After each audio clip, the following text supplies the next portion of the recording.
All right, what's up, y'all? AWB, we back at it. We're gonna go ahead and get started with this case.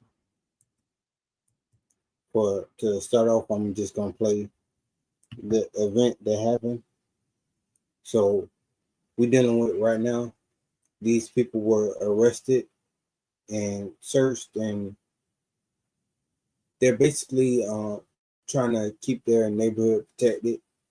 They are doing patrolling because they have had a lot of break-ins in the area, so they want to stop that. So they're patrolling the area at nighttime. Firearm, it's like they're gonna violate your first, second, fourth, and fifth amendment off the bat. You guys know this guy? He says he's a landowner. Listen to me. Listen to me. Well, you provided the tags here by Fabio Segmento. 74, go ahead.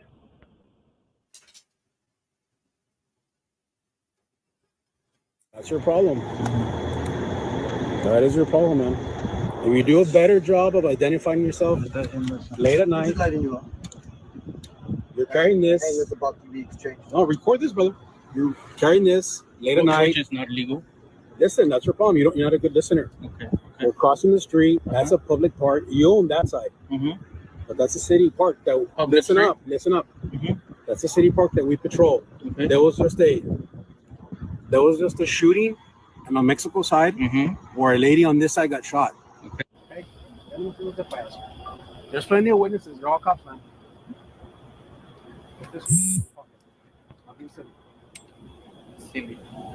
I'm no weapon. So, mira, ya we clear you out. Okay. ¿Qué es tu verse number? I don't have to get just. No. Is your property? Is your No property? es tu policía. Le preguntamos al chief. No. Okay. So, this is your property. You will check. You're clear. That's it.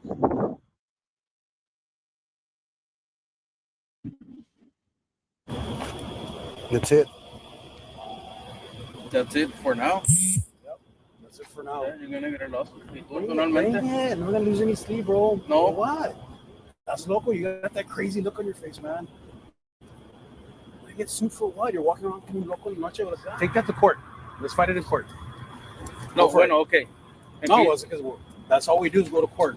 So para que tú me quieras asustar con un lawsuit, No te estoy bro. No te estoy asustando, pero no. No me asusto. No Para te ven nada. lo que estás haciendo. No, tú estás nada mano en la cabeza, bro. I got experience. A ti te corrieron de jail. You're a jailer, bro. Por favor.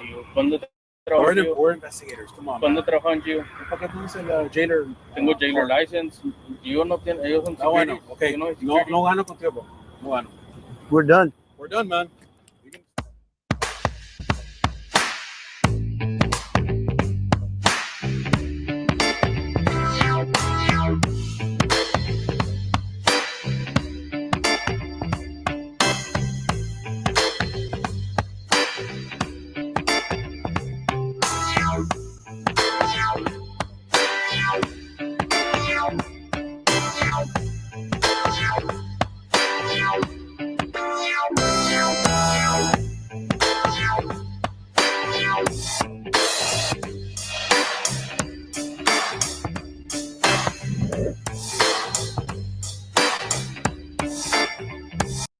All right, this is the first deposition. There's gonna be 4 of them. I guess they're doing the deposition on 4 officers, and this is the first one. So let's go ahead and get started. Cartel and the Mexican military. There was witnesses that saw a helicopter in the area shooting down into the Mexican area. The cartel returned fire.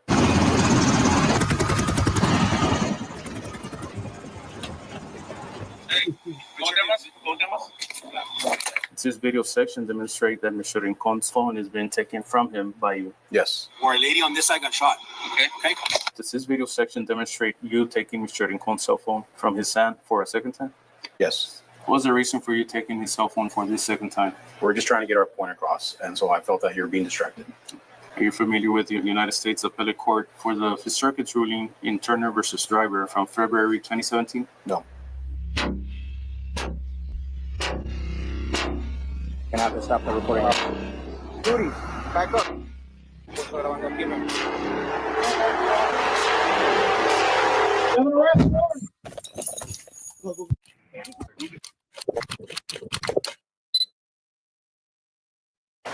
We are on the record. Before we do an introduction, some admin stuff to get on the record. Mr. Rincon, will you be the custodian of the exhibit since there's no court reporter today? Correct. Okay. Will the witness, in case it does get transcribed, will the witness waive signature, or does the witness want to read the? The witness would like to review and Okay. inside, yes. Very good. This is the video deposition of Officer Ernesto Elizondo III in the matter of Ismael Rincon versus City of Laredo et al. Cause number 521CV45, pending it in the United States District Court, Southern District of Texas, Laredo Division. We're located at Texas Pictorial, 2611 East Elm Street, Laredo, Texas. Today's date is July 6, 2023. The time is 8:58 a.m. My name is George Gonzalez. I'm the videographer and notary public. Will counsel please introduce themselves and whom they represent? Alicia Cray, representing Mr. Elizondo. Ismael Rincon, I'm a pro se plaintiff. Mr. Elizondo, would you please raise your right hand? Do you solemnly swear or affirm under penalty of perjury that the testimony you're about to give in this matter is the truth, the whole truth, and nothing but the truth, so help you God? I do. You may lower your hand. We may proceed. All right. Good morning. Good morning, Mr. Elizondo. Good morning. As you may be aware, I'm a pro se plaintiff in this matter, which are being deposed. Ismael Rincon versus yourself, other officers with whom you work in the city of Laredo. Do you understand? I do. Do you mind if I refer to you as officer, or do you prefer other? Mr. Fine. Mr. Yep. Okay. Just want to let you know that I will try and make this deposition as brief as reasonable. We are scheduled for a couple hours, but hopefully we can complete this in less time. In the questions, any reference to myself will be as Mr. Rincon, okay? Yes, sir. If I ask you a question you do not understand, just let me know, and then I'll repeat or try to rephrase it. Otherwise, I think we can proceed, okay? Yes, sir. Going over a couple of things. I'm going to remind you that you're under oath, which means you agreed and are required to tell the truth, and you plan to do that today, right? Of course. For this deposition today, we're going to try and preserve a clear record. So when I ask a question, I would appreciate a yes or a no for an answer, using ordinary words instead of hand gestures alone, as it may will be clear for the transcript. Yes. Also, if you'd like to take a brief break, you're welcome to. Just let me know, and we will. However, don't try and take a break between questions. Okay? Yes. Regarding, there's some exhibits. Exhibit 3 and Exhibit 4 are referring to body cameras and dash cam Officer Benavides on April 27, 2019, encounter on my property. This footage was provided by the Laredo Police Department in response to my later public information request. Exhibit 5A through C reference in this deposition refer to the footage from my cell phone camera from the same incident. Okay? Yes.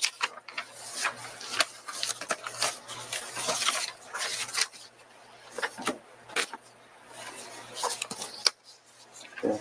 Will you please state your name for the record? Ernesto Elizondo III. Are you currently taking any medications that would interfere with the ability to complete this deposition today? I am not. Do you have any medical conditions that would interfere with the ability to proceed with the depositions today? Thankfully, no. Did your attorney help prepare you for this deposition? Objection, privileged. Let's proceed. Who's your current employer? The City of Laredo Police Department. Okay. What is your present job title? Investigator. How long have you been employed with City of Laredo? Be 25 years, I'm sorry, and next month. Yes.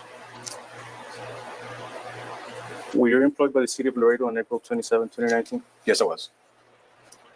What was your job title at the time? Investigator. What is your present age? I am currently 49 years old. Were you born in the United States of America? Yes. Have you ever been convicted of a felony? No. Have you ever been convicted of a crime of moral turpitude? No. Do you know what a crime of moral turpitude is? No. You don't? So it means a crime involving dishonesty, fraud, things of that nature. Okay. Do you have any convictions of that? No. Have you ever been deposed in federal civil lawsuit? Federal civil lawsuit? No. Have you read the original complaint or the amended complaint? Yes. Okay.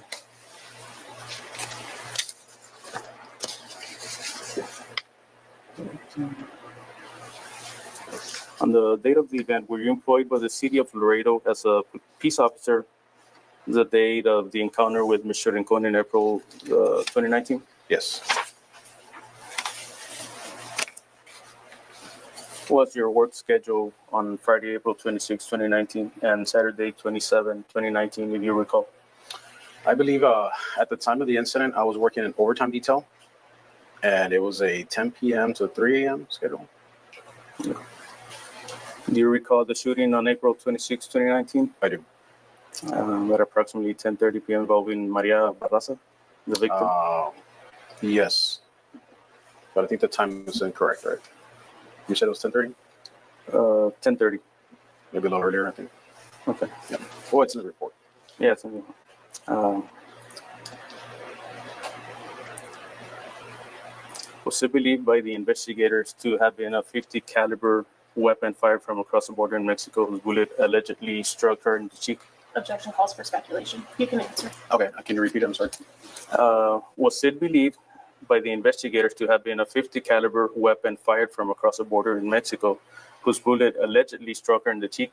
It wasn't alleged that it was a 50 caliber. Yes. It was unfortunate. Do you believe the crime was solved? Do you know if the crime was solved, that crime?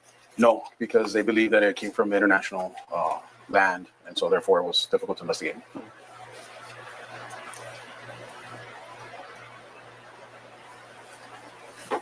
Do you recall what were you doing at the time of the April 27 shooting? I was actually on duty prior to working the overtime, and we responded to numerous calls.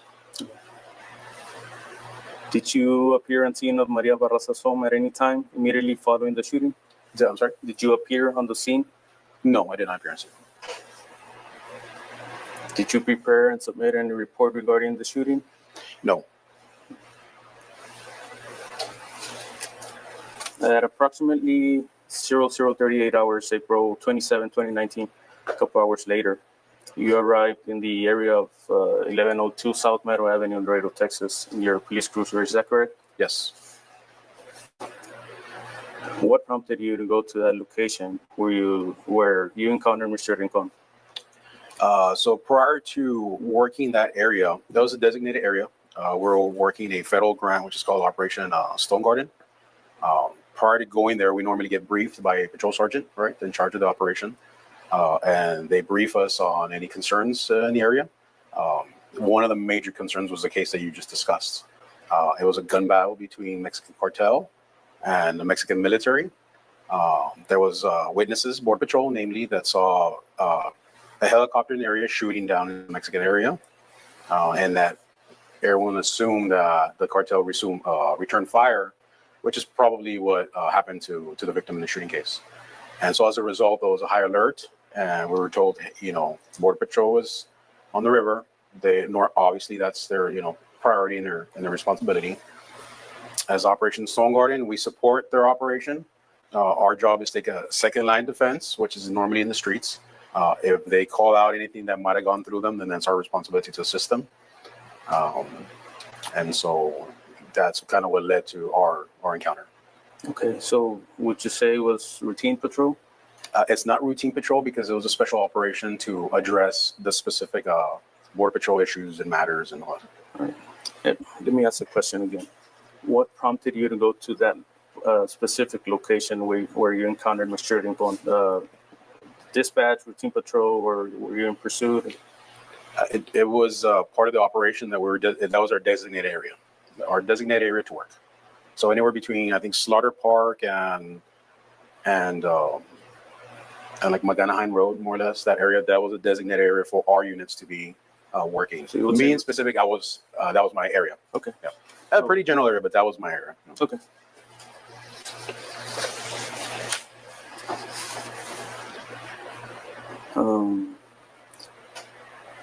What did you see when you arrived? So when I parked at my post, I saw what appeared to be a male figure across the street. It looked like he was walking across a roadway that I'm familiar with that leads into a local park, right? And he was clearly armed with a long rifle. Okay. Did you see Mr. Rincon in the area? I saw a male subject. I later learned that was you. Was Mr. Rincon within the boundaries of the city park? It appeared that he crossed the street leading into a park. Was he in private property? At the time, I didn't know what property it was, but it appeared that it was dark and the subject was crossing through the road. And I think that it was even the road of the inside of the park because there's like a metal gate or some sort. Do you recall him telling you several occasions during this encounter that he was on his property?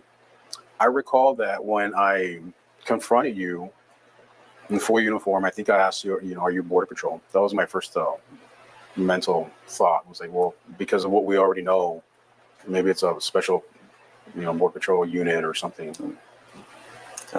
Did Mr. Rincon say to you what he was doing? I recall you saying that it was your property and then you're patrolling the land.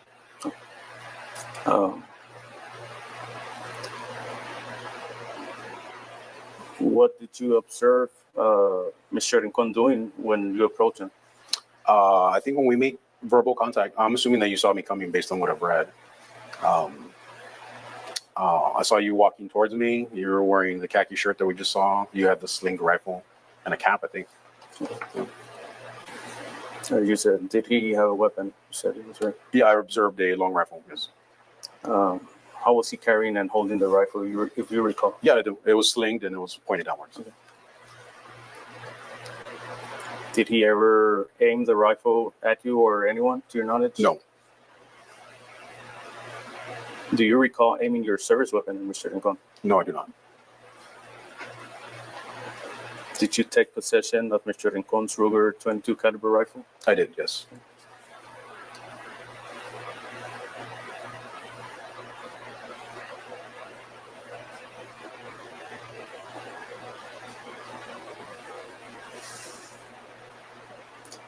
How did you accomplish this? I think there was an exchange between me and you. Eventually, I verbally and sternly informed you that I would be taking that rifle. And eventually, after some, verbal hesitation on your part, I think you figured out that the best thing to do is to comply. And so I physically took it from you. Did you place Mr. Rincon under arrest? No, you were not under arrest. Did you perform an external pat-down of Mr. Rincon or for other weapons at the time of the initial encounter? You were at the initial encounter between me and you. I don't think initially you were patted down. At some point you were patted down. Yes, I do recall that. Okay. I don't recall the timeline exactly if I took your weapon and then my backup arrived. But at one point you were patted down. Okay, fair enough. Did Mr. Rincon attempt to flee from you? No, you did not. Would you describe Mr. Rincon as physically non-combative or combative during this encounter? I think at one point in reviewing the video, you were being patted down and you resisted a bit, right? But I don't think it was, too shocking or alarming. There was several officers there.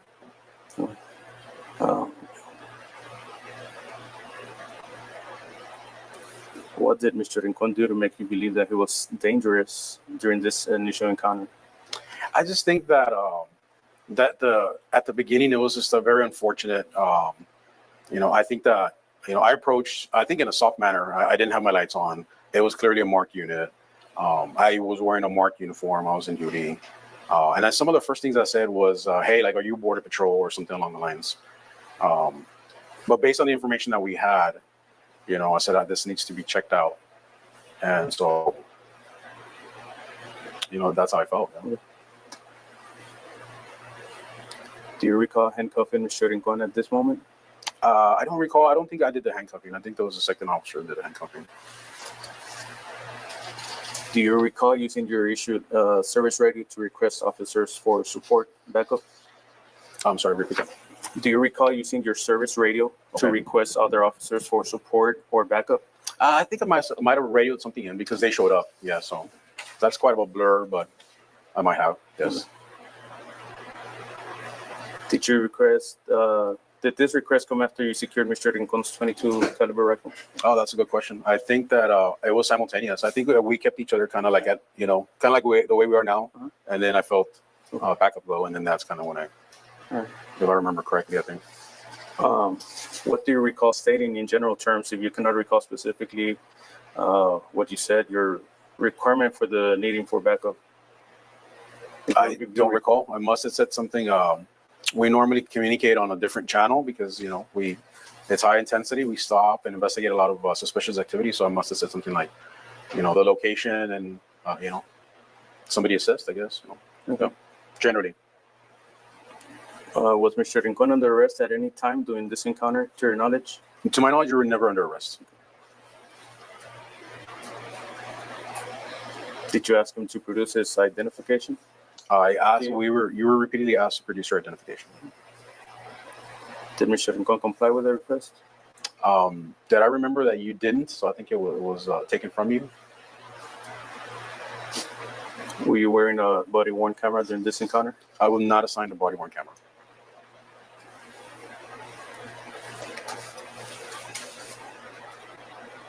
Did any officer respond to your radio call for backup? Several officers showed up, yes. How long would you estimate it took for them to arrive? I would say probably a minute or two. Less than 5 minutes? I'm sure. Yeah. All right, now we're moving into one of the exhibits. It's going to be Exhibit 4.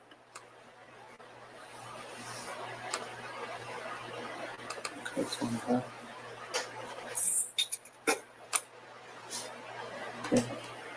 We're going to watch from minute 0 seconds to 25 seconds, 25-second mark.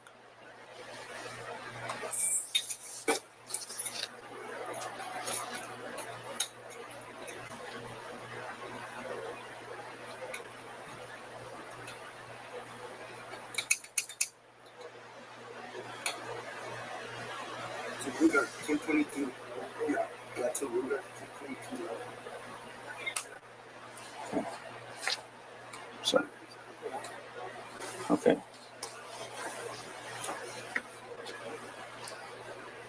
Would you agree this is a location where the encounter with Mr. Rincon? Yes. Would you agree there are at least 5 police department cruisers on scene? I didn't get to count those, but I would agree that about that many. I would have played again. No, that's fine. No, I would agree with you. Would you agree that there are at least 7 officers on scene? I wouldn't know about the 7. I think there's 5 because that's the number of investigators that worked on the details. So I would agree that they all showed up. There could have been some others. Would you agree that Officer Benavides is speaking with you at that point? Benavides? Yeah. I don't think he had a body cam. I don't think it was Benavides. Or is it? Because it says Rodriguez. I'm sorry. I'm reading that. Rodriguez is the public information. That's the one that burned it for you? Yeah. Okay. I'm not too sure. I vaguely remember anybody approaching me. I remember doing that to your weapon to secure it, but I don't remember who talked to me. Okay. Okay, I'm gonna keep playing up to second number 32.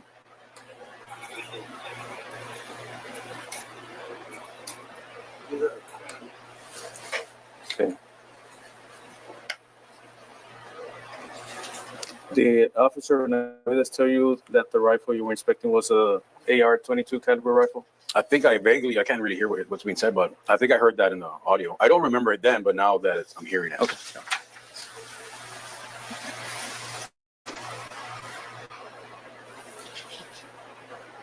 Did you state to Officer Benavides that Mr. Rincon told you he was the alleged landowner on which property the encounter took place? I don't recall that. Don't recall. I don't recall. Yeah. You want me to play it again? If it's there, then it was said, but I just don't recall it. As you're asking me, I don't recall that. Okay. Well, let's play it again from the 26th one to.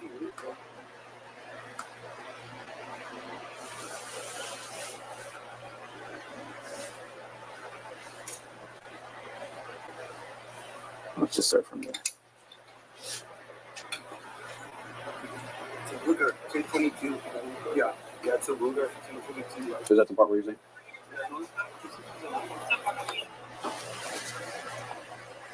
So, going back to this question, did you state to Officer Navidez that Mr. Rincon told you he was the alleged landowner? I don't recall that. You don't recall?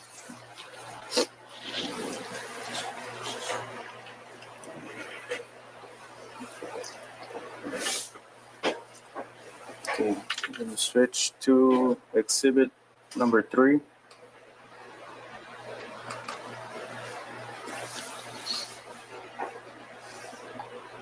It's going to be 1 minute, 47-second mark.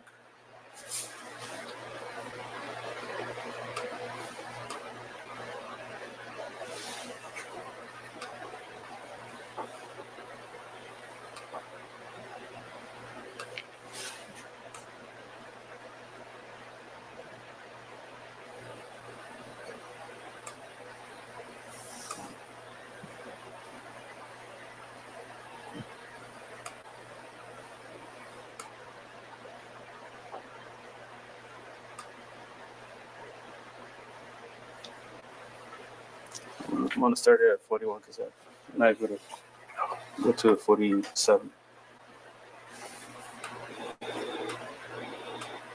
Oh, I'm sorry, it's going to go up to this 2 minute, 35-second mark.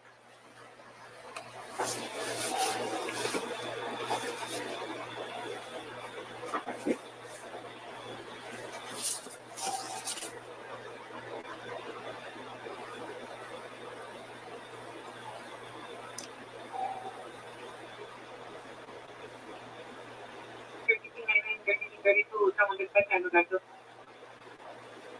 So I did a break for season. For what one takes over. It's the other thing. You get the judge here, 5 obviously. Sorry. When you provided the tax, you might obviously know.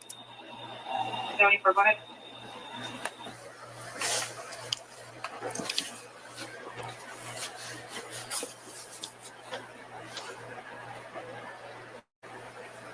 This is video section demonstrating Mr. Rincon making several requests to other officers for your name and badge number. I don't know what this video does. Like, I didn't hear it on there. Mm-hmm. I know that you eventually do. We hear it on there, but you're asking me about this clip, but I don't see it. Yeah, it's kind of far, right? Does this section demonstrate you, Officer Elizondo, walking away from the hood of your cruiser towards Mr. Rincon? Yes.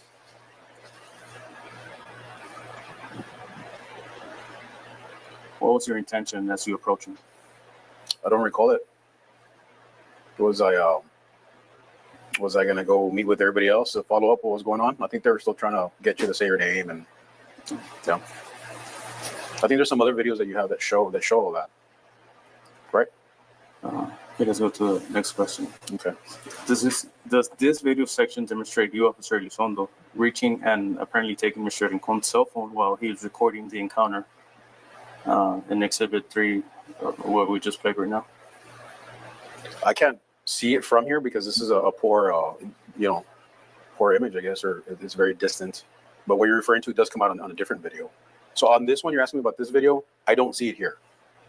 Okay. You understand? Okay. Yeah. I'm just trying to clarify. Right.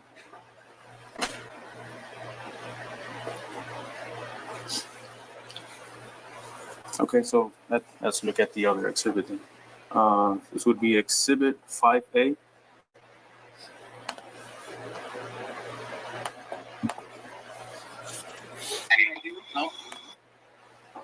Okay. Just gonna play from minute 0 seconds to 38-second mark.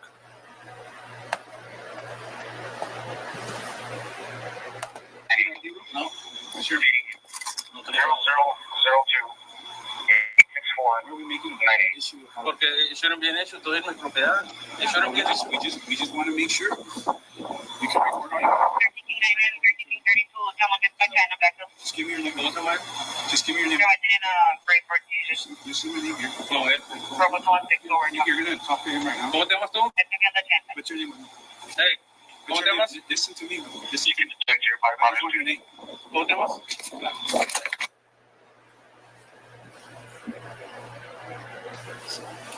Does this video demonstrate you approaching Mr. Rincon? Yes.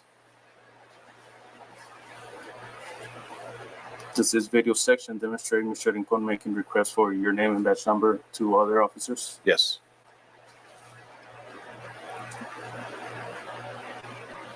Does this video section demonstrate that Mr. Rincon's phone is being taken from him by you? Yes.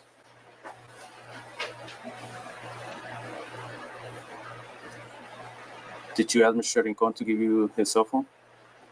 Don't think so. No. Why did you take Mr. Rincon's cell phone? I think that it was a distraction, and we were in a heightened sense of alert because of all the things I've already explained to you. And so I think that you were distracting yourself from something that should have been a little bit quicker.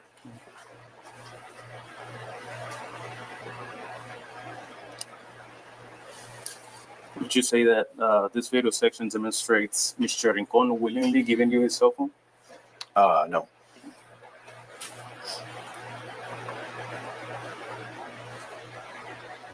Would you say that this video section demonstrates you use force to grab the phone and hit or push Mr. Rincon backwards in order to take possession of his cell phone? Objection calls for a legal conclusion. You can answer. No.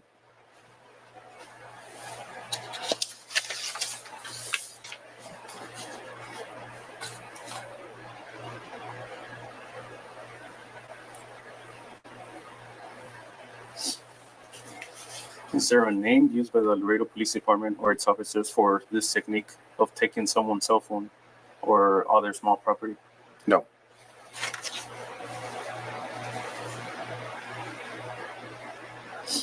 During this encounter at this time, was Mr. Rincon holding his phone an illegal act or a crime? No.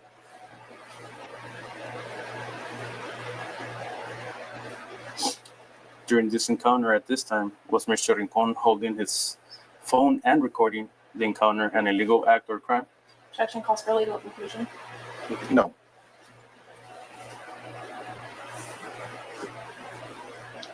Okay, let's go back to Exhibit 3.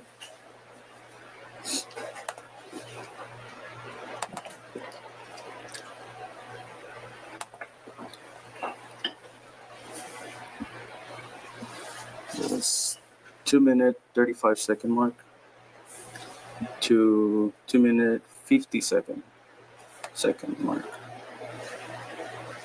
35.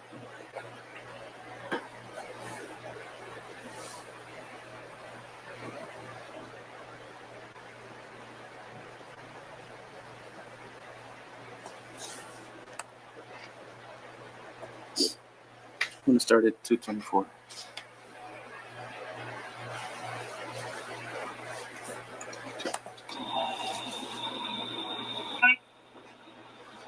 When you provided the tax, you by Mafia Submittal. 74, go ahead. George Mary Sam, 0798 Texas.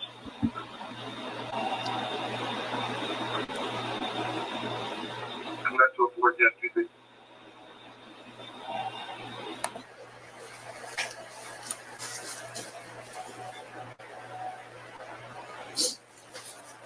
Does this video section demonstrate you directing Officer Fernandez to handcuff Mr. Rincon? From this standpoint, I cannot determine that.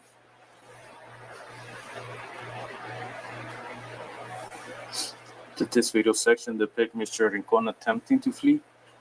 No. Did this video section demonstrate that he was threatening any of the officers? No.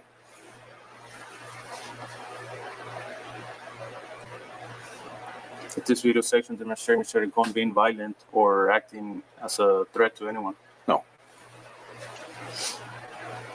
Does this video section demonstrate that there are at least 3 officers surrounding Mr. Rincon? Yes. Does this video section demonstrate that Lieutenant R. Ramirez was within approximately 7 feet of Mr. Rincon while he was being handcuffed? Yes.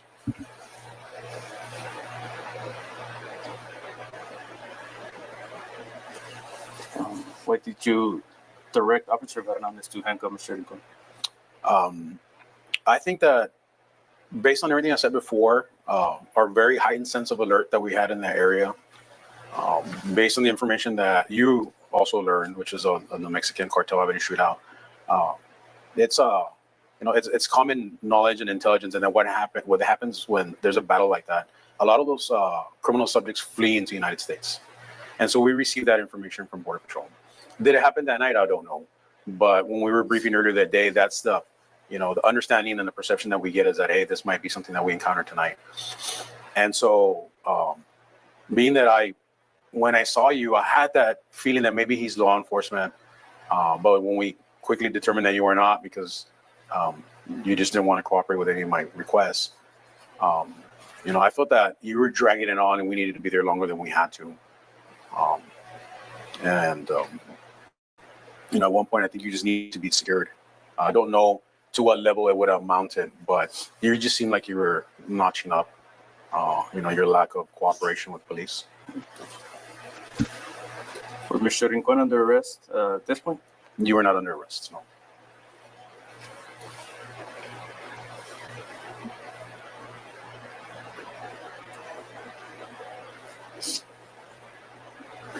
Does the video sections presented thus far demonstrate that Mr. Rincon was asked to provide his personal identification to the officers on at least 2 or more occasions? I don't think I've heard that in these videos. Based on the videos, you're asking me if I've heard that? I don't think you've played anything that shows that.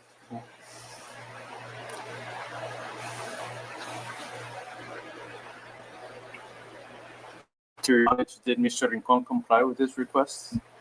I don't recall how we ended up getting your information. Okay. Let's look at Exhibit 4.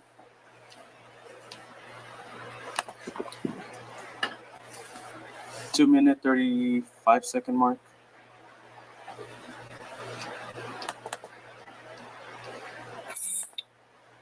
Through 2 minutes, 50-second mark.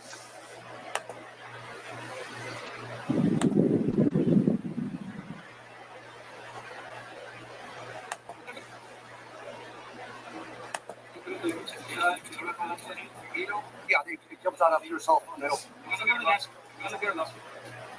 you have any? That's an illegal search, right?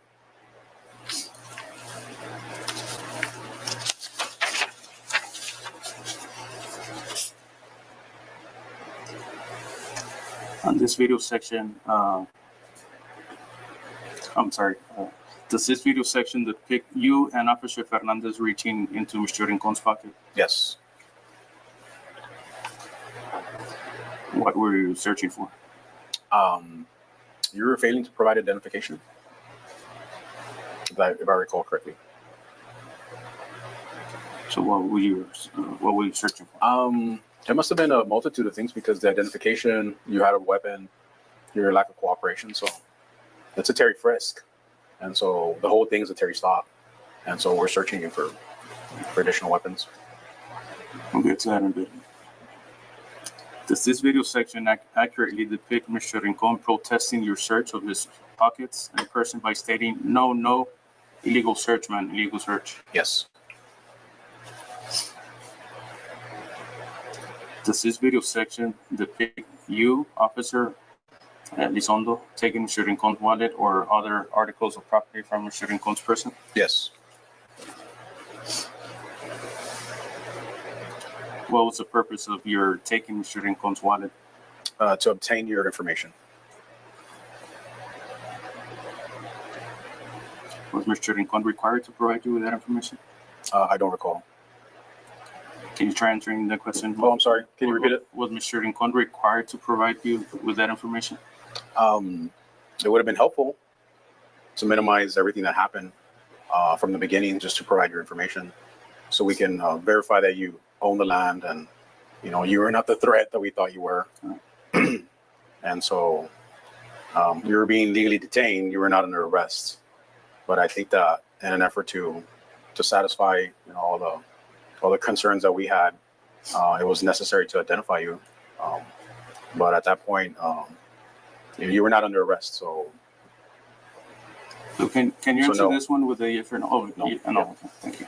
Thank you. Let's go back to Exhibit 4.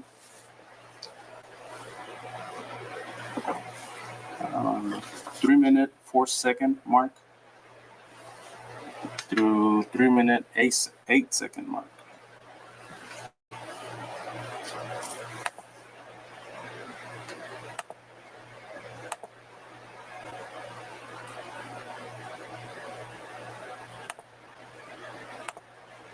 I'm gonna start it at 3:01.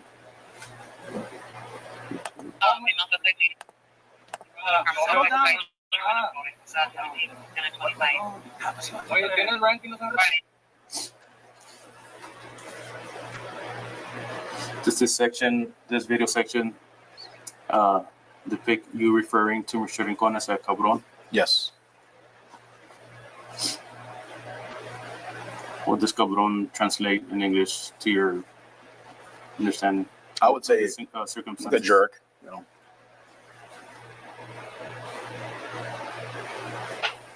Did you call Mr. Rincon a cabron because he protested your search of this person? I think it just culminated to that point. Frustration with from the beginning. At this time, was Mr. Rincon under arrest? No, we're not under arrest. Was Mr. Rincon being held handcuffed and in custody because he was not answering questions? You were handcuffed and temporarily detained for the reasons that I stated earlier, which is, everything kind of just escalated. Can you answer with a yes or a no? Objection asked and answered. So, officer, do you know what question or questions Mr. Rincon was required to answer in order to end this encounter per Officer Benavides? Objection calls for speculation. You can still answer. You're not required to answer any questions.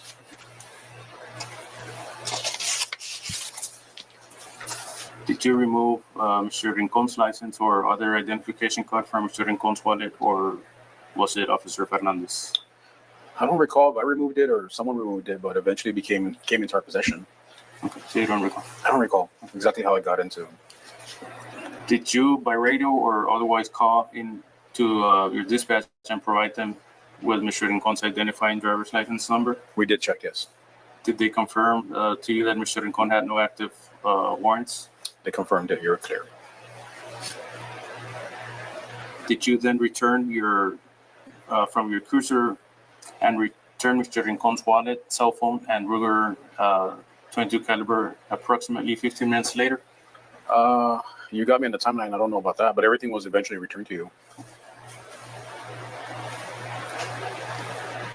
Let's look at this Exhibit 4. 18-minute 10-second mark up to the 19-minute 3-second mark.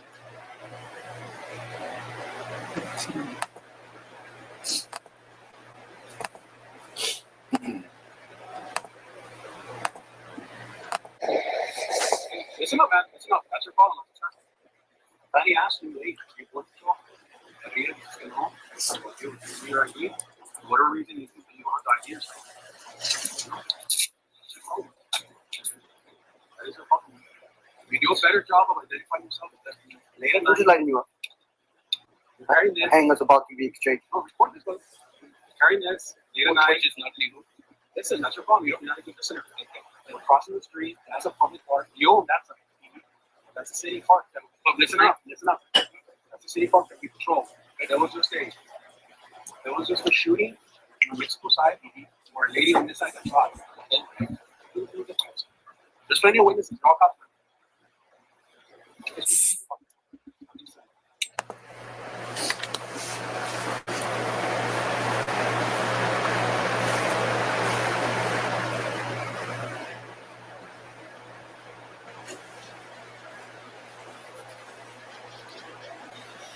So this video was after like approximately 15 minutes after you took Mr. Rincon's cell phone and wallet.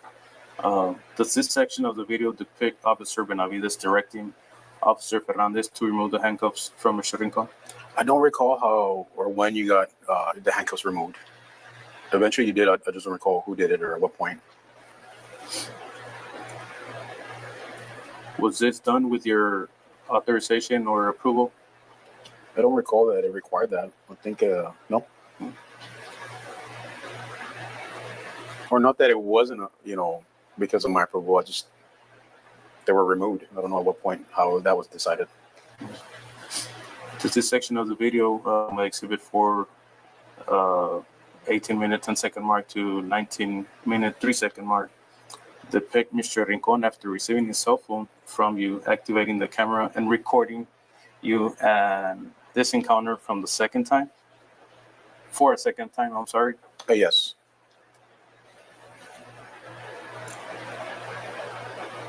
Does this video section demonstrate you taking Mr. Rincon's cell phone from his hand for a second time?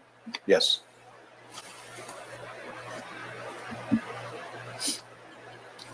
Did you turn off his cell phone recording application or a function? I don't recall that.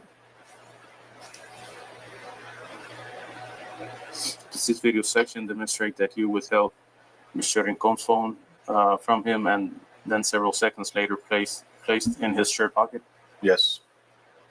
You're confusing me with a shirt pocket. I'm sorry, Mr. Rincon. I'm seeing that I placed it in your hand. That's where I'm getting confused about the shirt pocket part. Okay. Oh, you're seeing the same thing. Uh-huh. Yeah. I returned the phone to you. Okay, that's fair enough. Let's move on to the next question. What was the reason for you taking his cell phone for this second time? I think you were still trying to prolong the amount of time that we have to be there. We're just trying to get our point across, and so I felt that you were being distracted.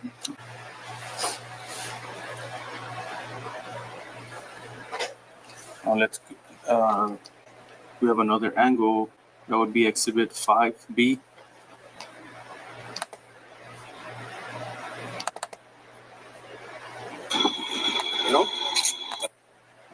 It's going to be from the 0 minute, 0 second to 38-second mark.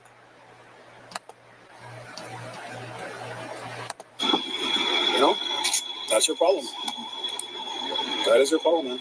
If you do a better job of identifying yourself late at night, you're carrying this. It's about to be exchanged. No, record this, brother. You're carrying this late at night. Is not legal. Listen, that's your problem. You're not a good listener. Okay. We're crossing the street. That's a public park. You own that side. But that's a city park that. Listen up. That's a city park that we patrol. Okay. There was just a shooting on the Mexico side where a lady on this side got shot. Okay.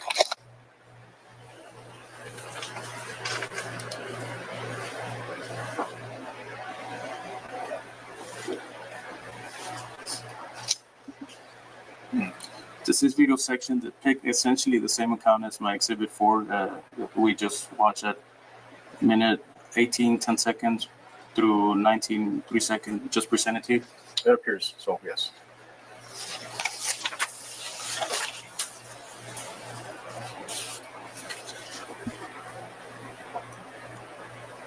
Why was Mr. Rincon held for approximately 20 minutes?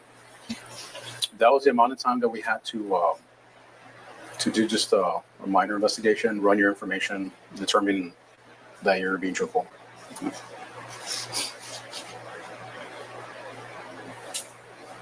What crime did you suspect Mr. Rincon of having committed, if any? No crime.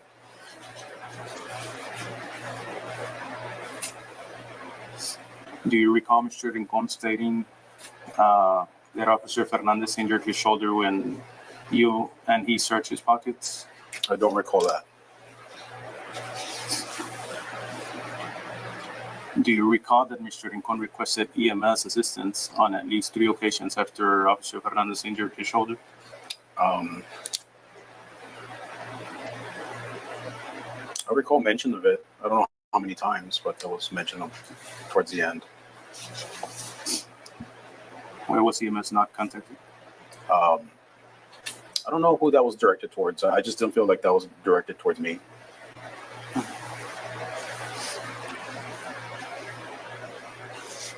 What did Lieutenant Ramirez, badge number 640, say to you about this encounter being handled? I don't recall.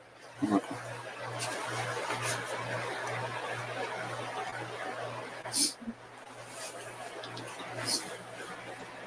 Officer Elizondo, do you believe that your conduct and actions during this encounter with Mr. Rincon did not violate any Laredo Police Department policies existing at that time?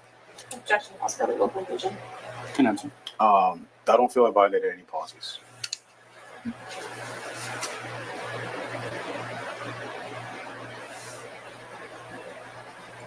Do you believe that your conduct and actions during this encounter with Mr. Rincon did not violate any laws or statutes existing at the time? Objection calls for legal conclusion.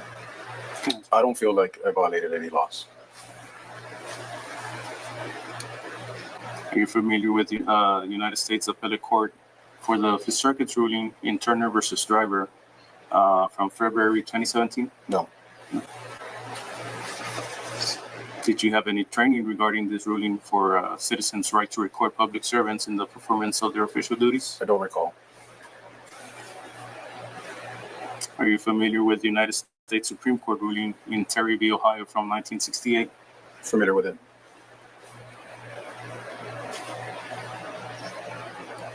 Did you have any training regarding this ruling, a detainment and external pat-down for a suspect believed to be armed and dangerous?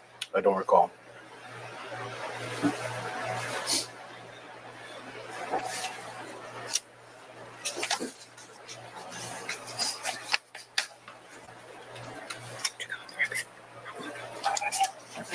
Okay.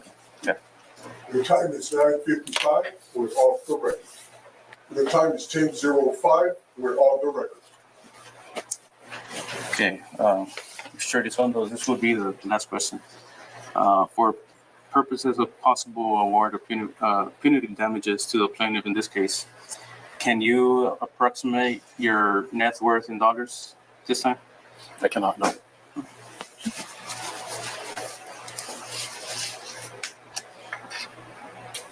Do you recall how many vehicles do you own?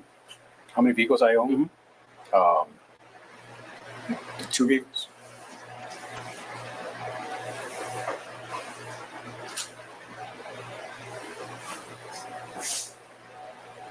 Do you recall how much real estate do you own or have an interest in? No, I do not.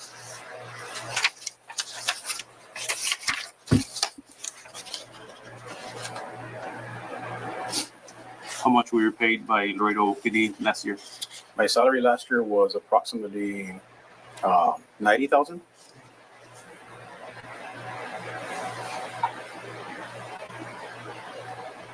How much do you anticipate being paid this year?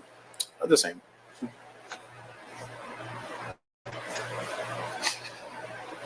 Okay, now this is the last question, sorry. If this encounter were to take place today, would you conduct yourself exactly as you did back in April 27, 2019, or would you change anything? Objection calls for speculation. Thanks, answer. I don't know.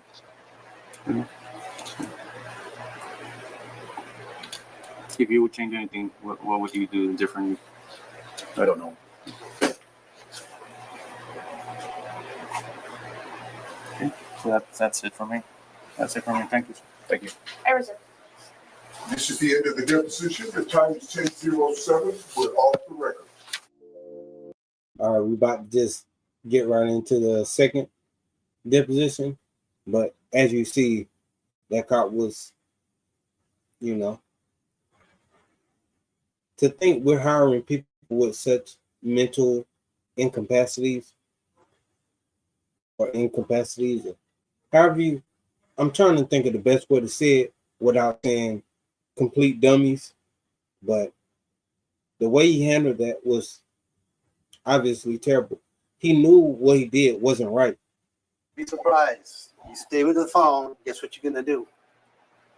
You start recording the screen if you're not careful, and then they post it on social media. Remember, you're limited to us how much you can record me, because I'm stopping you, and you got a rifle, and you're refusing to comply.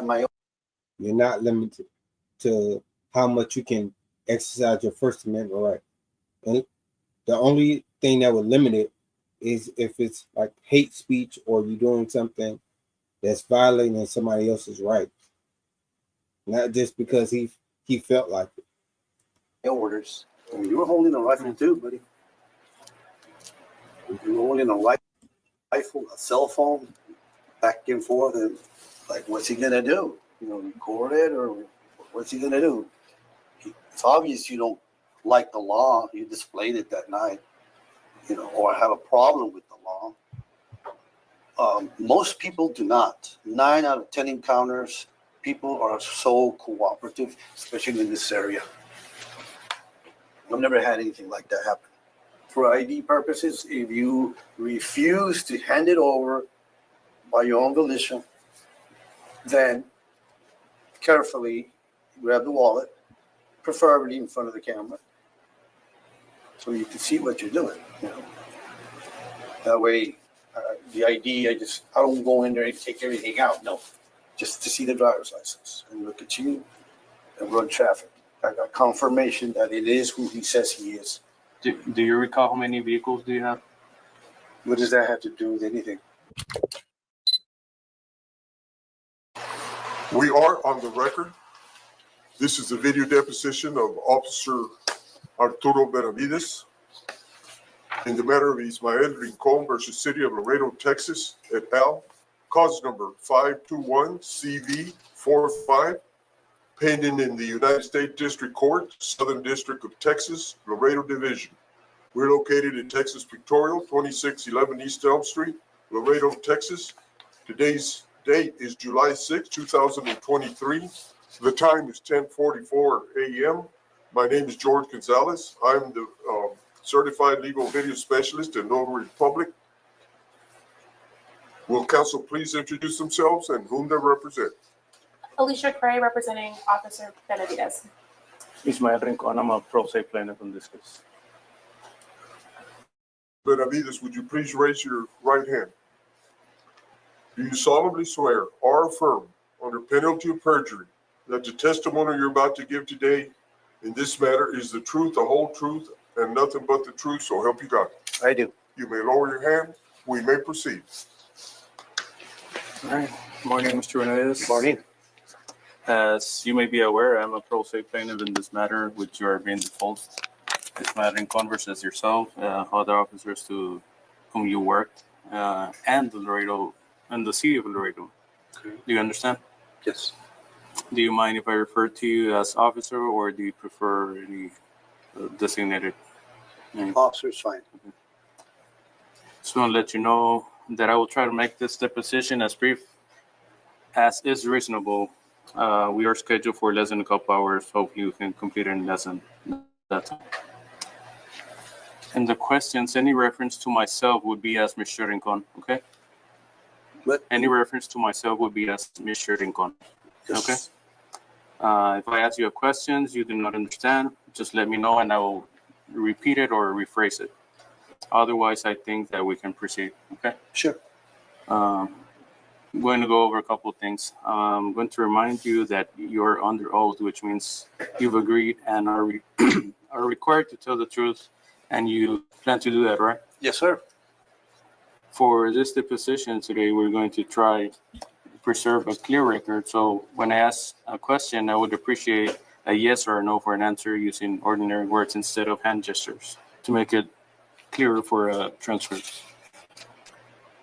Also, if you would like to take a break, you're welcome to. Just let me know, and we will. However, I'd like to ask we not break in mid-question. Do you have any questions for me? No.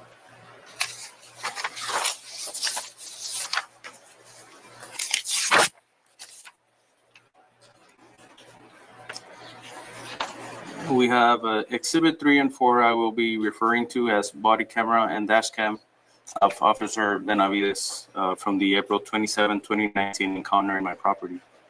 This footage was provided by Laredo Police Department in response to my later public information request.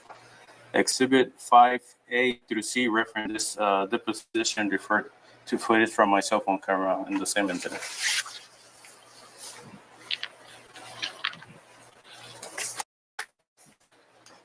You please take the name for the record, your name for the record. It's Arturo Benavides, retired Laredo Police Department officer. Are you currently taking medications that would interfere with the ability to complete this deposition today? No, Do you have any medical conditions that would interfere with the ability to proceed with depositions today? as long as I can remain seating, yes. Did your attorney help prepare for this deposition? Objection privileged. Who's your current employer? I'm retired. As of February of this year. Congratulations. Thank you. What is your present job title? You're retired. I'm a civilian. How long were you employed by the city of Laredo? Over 21 years. Were you employed by the city of Laredo on April 27, 2019? Yes. What was your job title at the time? I was assigned to a patrol officer in the Azteca area, District 2. What is your present age? 64. Were you born in the United States of America? Yes, sir. Have you ever been convicted of felony? No. Have you ever been convicted of a crime of moral turpitude? No. Do you know what a crime of moral turpitude is? Yes. Can you explain what you believe that is? It's just something that's out of the ordinary that contradicts my job description. Do you have any convictions with that? No convictions. Have you ever been deposed in a federal civil lawsuit? No.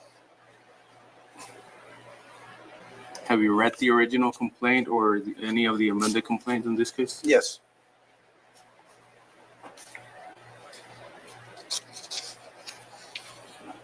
Were you employed by the city of Laredo as a peace officer on the date of your encounter with Mr. Rincon on April 2019? I had an encounter after the fact. I arrived to assist. Yeah, let me rephrase. Re-ask the question. Were you employed by the city of Laredo yes. as a peace officer Of course. on the date of your encounter with Mr. Rincon? Yeah, I believe I already answered that. Thank you. What was your schedule on Friday, April 26, 2019, and Saturday, April 27, I was working. 2019, if you recall? It was in the evening, the second shift. Second shift. So it would be evening 2 to shift 12. or graveyard? 2 to 12, 2 to midnight.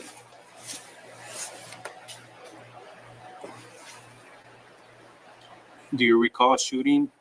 Do you recall the shooting of April 26, 2019 at approximately 10:30 p.m. involving Maria Barraza, the victim of Buckwheat Drive in Laredo, Texas? It was all over the news, yes.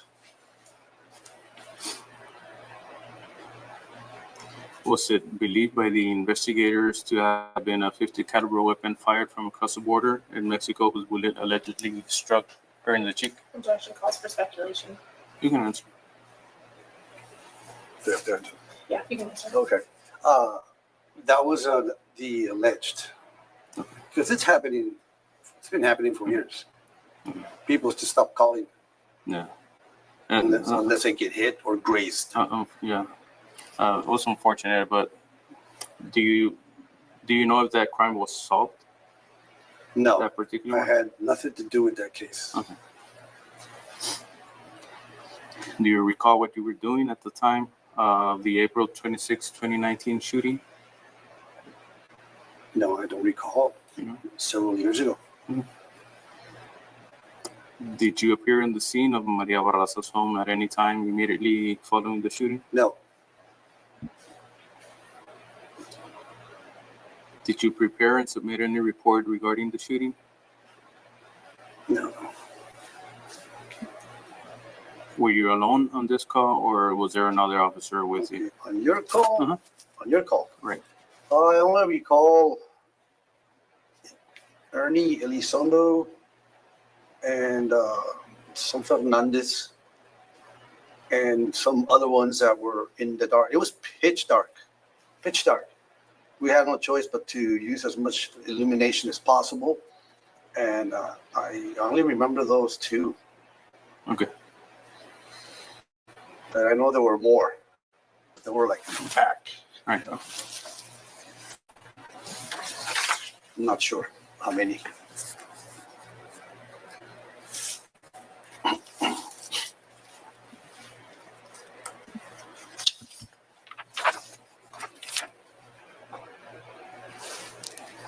To your knowledge, was Mr. Rincon on private property?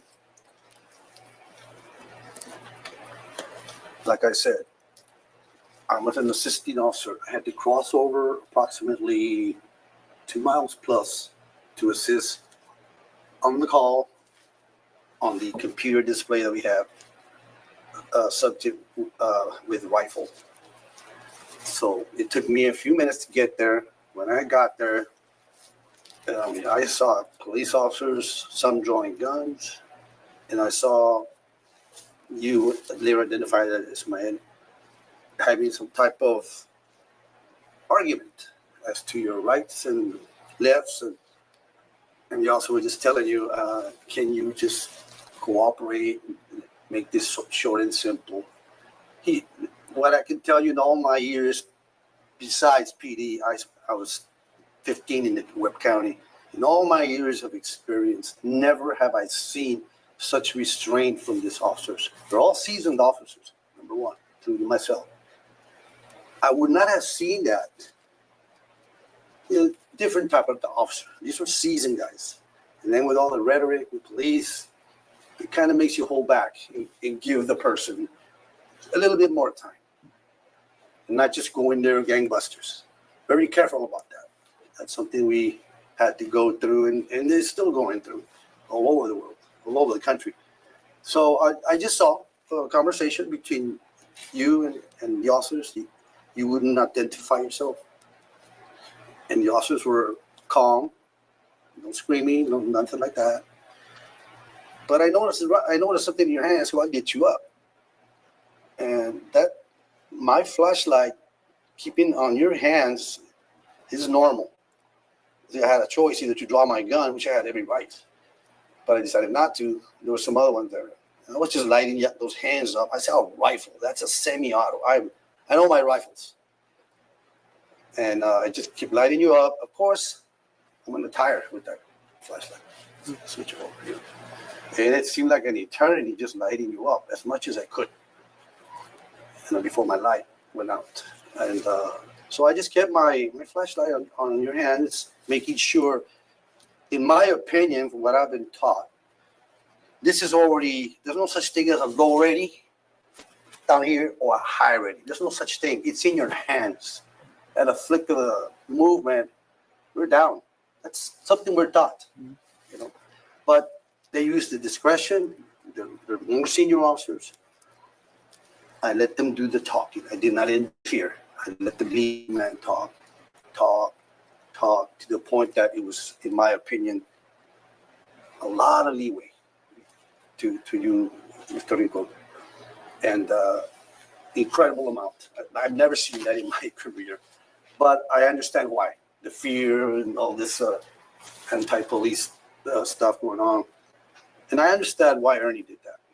Trying to, everybody was controlled back here, giving Ernie a space, and that's it. And that was my purpose, is to illuminate you, because I was really scared, because I know how quick that gun. I did not know your intentions. I didn't know who you were. That area that you were coming from what I heard, is a heavily trafficked area of smugglers and illegal aliens. It's common. It's right next to our park. It's a bat reservoir there. And it's super dark. I mean, you need infrared there, or a good flashlight. So I used whatever I was given. And I was just like, the only thing I could do is just light this man and just hear carefully. Time was ticking, 10 minutes, 20 minutes. you would not comply with simple orders from Officer Elizondo. And it was starting to get out like, this is too much. He has to understand that we're the law, we're uniformed, we had questions due to the fact that you were coming from somewhere from the bridge. Like I said, Border Patrol's always over here, right? Close to where you were walking, close to your property. I think you know that. And there's always traffic in there. And they saw somebody and you wouldn't identify yourself. That's what I saw for about more than 10, 15 minutes. And it was getting really, I said, this man's not going to cooperate. I hope this doesn't go really bad, which he can, because I've never seen such non-compliance in all my career. I think the officers were professional, especially Ernie, as to his approach in talking to you, trying to develop some type of rapport with you, and you wouldn't give in. You wouldn't give in. So there we are, like, we're getting tired of waiting, and they're checking our status because it's taking too long. I always thought, oh boy, we're gonna have the SWAT team here because this is abnormal, very abnormal. Oh yeah. So then that's it. I just waited for Ernie to continue, and finally, after I couldn't tell you 30 minutes, or I couldn't give you an exact time frame. Finally, okay, names were exchanged. I'm just watching, still illuminating that rifle because I don't trust rifles. Or somebody that's not cooperating with the law, doesn't respect the law. What is his intention? I'm a uniform officer. I never seen you before, by the way. I didn't know you. And other than that, finally everything calmed down after an extended amount of time. And again, I congratulate these officers for giving you such tremendous amount of leeway and just standing back there. Please give us your name. We're here because there was a call of shots fired, especially from the bridge, or from that area rather, the banks, the river bank. And he was doing his job. So all I was doing is basically just there, lighting you up, and then they would move around this way, that way. And finally, thank God, you decided to give in and cooperate. To my opinion, that was like, oh, thank God, we're not going to have something really bad happen here. And then nothing happened, thank God. Thank you for the answer. To your knowledge, was Mr. Rincon within the boundaries of the city park? When I arrived, you were a little bit away, but it was so dark. Like I said, it was pitch dark. Couldn't tell you how far, but you were near it. And there had been more than 5 minutes that I had been en route, so I could have imagined if he had spotted you over here as you continued walking. I couldn't tell you exactly as to where you were at, either by the park, in the park, or near the park. So it took me like 5 minutes to get there. By that time, everybody was there, all these other officers. So I got there and like, what's going on? He's got a rifle. I'll lit you up. That's my main priority. And that's it. Did you perform an external pat down on Mr. Rincon for other weapons in the encounter? I never touched you. Did Mr. Rincon attempt to flee from you? No. You stood your ground. This is my property. I'm not moving. That's what you claim. Would you describe Mr. Rincon as physically non-combative or combative during this encounter? Combative, very, verbally combative. I'm not going to give you my name. I don't have to.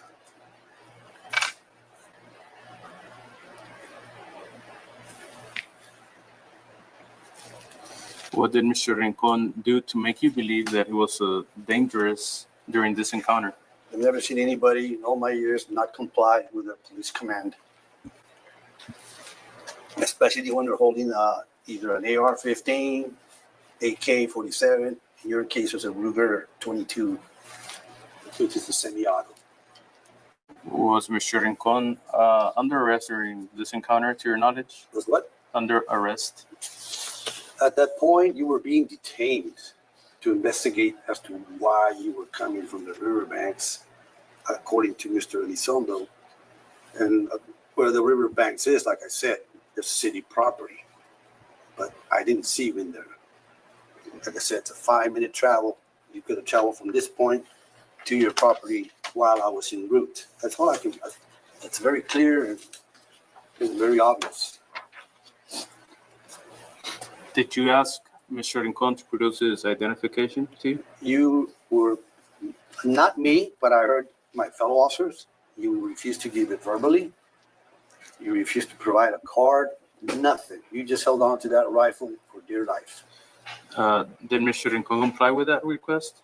After more than 20 minutes of, I almost called it a recommendation from Ernie Elizondo to tell you, look, man, look at all the leeway we've given you. All I want to know is what's going on with that rifle in your hand and your defiance on my police commands is making me nervous. You know, just put it down, put it to the side. He never mentioned about it or threatened you of any arrest. No. Were you wearing a body-worn camera during this encounter with Mr. Rincon? Yes.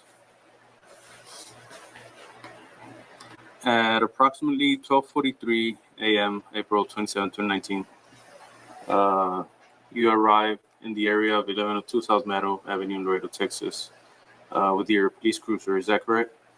Yes.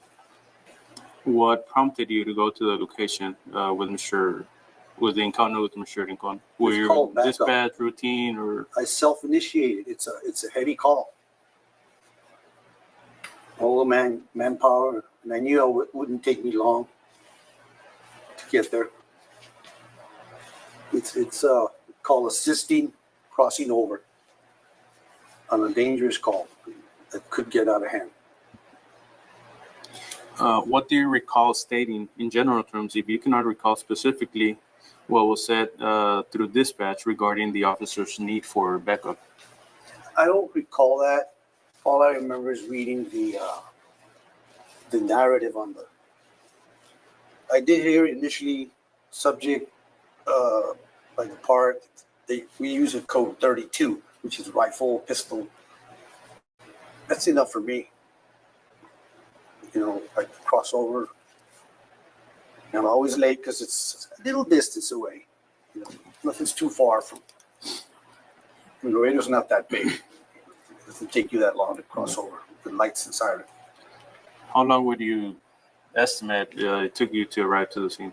I don't know, maybe under 5 minutes, or would say a little over 5 minutes, I would say. Okay. Sometimes you forget to put the on-scene button. And in a call like that, you try to maintain radio silence. Radio silence, it's very vital. You know, we kept the radio silence because we knew that this could go sideways. It can go sideways. So we maintain a certain amount of radio silence. We had enough officers at the time. Yeah, enough. And you can check just by hitting the button GPS, you'll see the amount of officers there. And you can determine, they don't need me there. Unless they call you. Okay. Let's go to exhibit number 4, which that would be your body camera from this incident.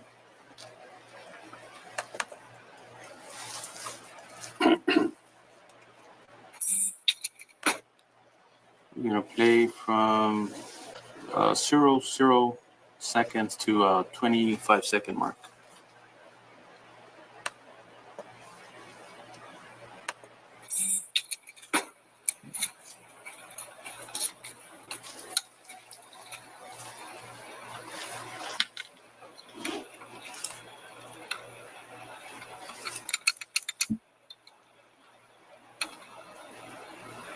It's a Ruger 1022. Yeah, it's a Ruger 1022 rifle. You guys know this guy? Okay.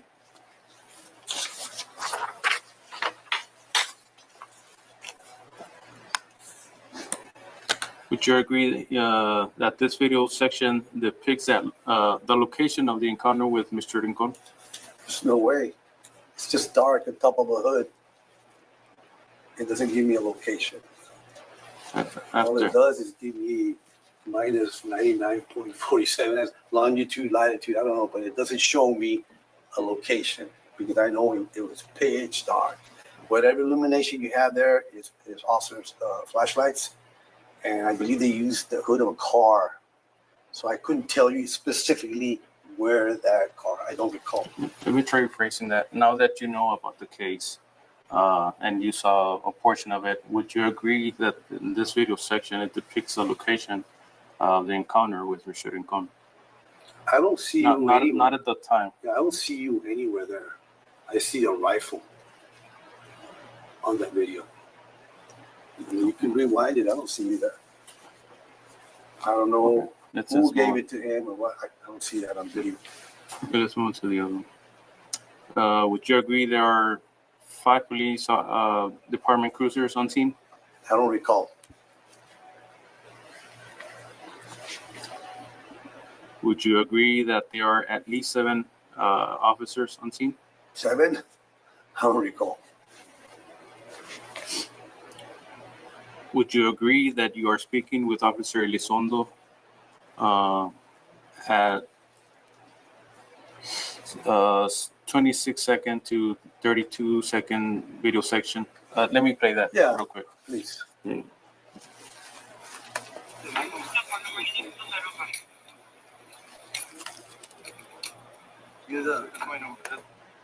Okay.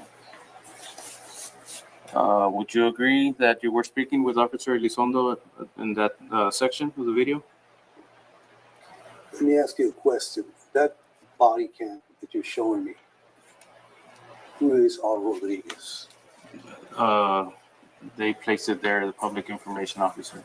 So that's not an officer. That's not an officer. No. I was just asking because I've never seen this. Yeah. I can't see the other officer. Whoever's talking to you there, it's very brief. And you could like rewind a little bit. So let me change that question. The time marks, I'm sorry.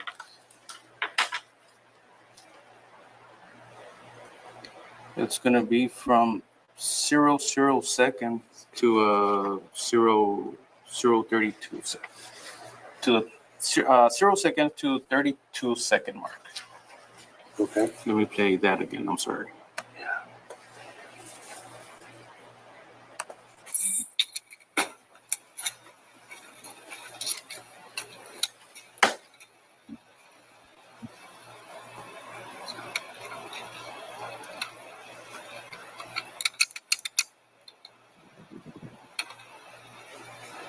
It's a Ruger 1022.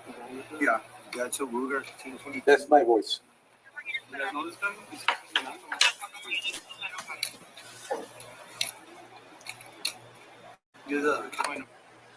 Okay. So let me ask the question again. Would you agree you are speaking with Officer Elizondo on this video section?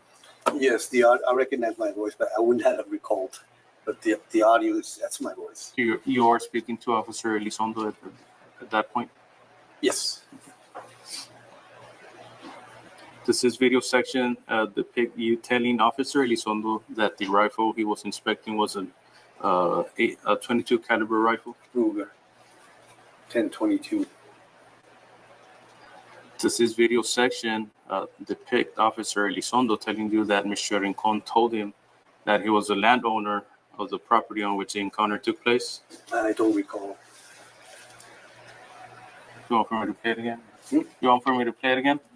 Yeah.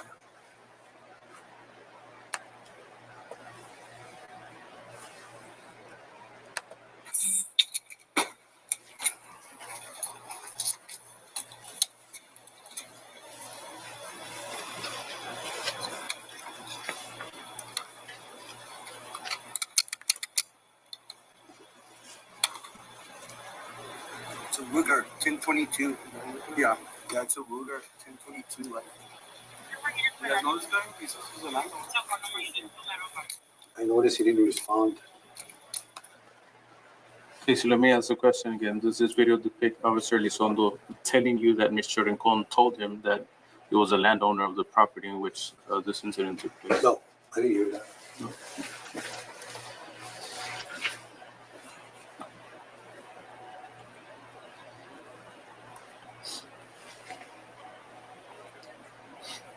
Let's look at the same exhibit at 2-minute 20-second mark through the 2-minute 40 seconds.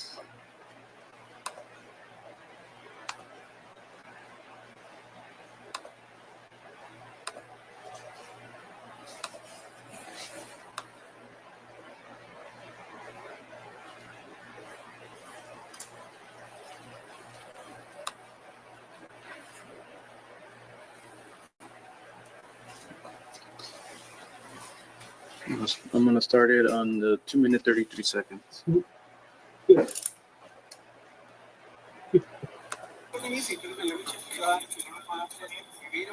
it comes out of yourself in the middle.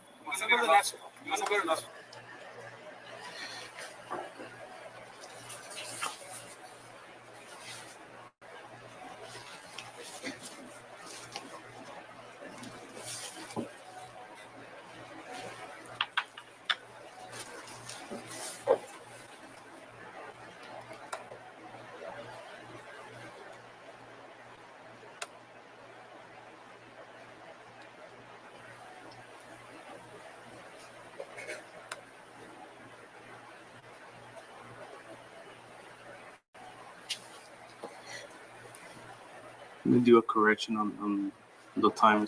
It's gonna be 1:40. I'm sorry. 1:40 second. 1 minute 40 second. You put the tax here by about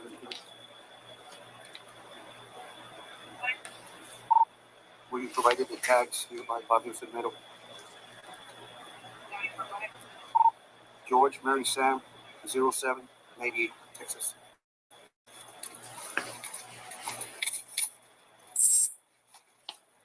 Come back to a point, yeah,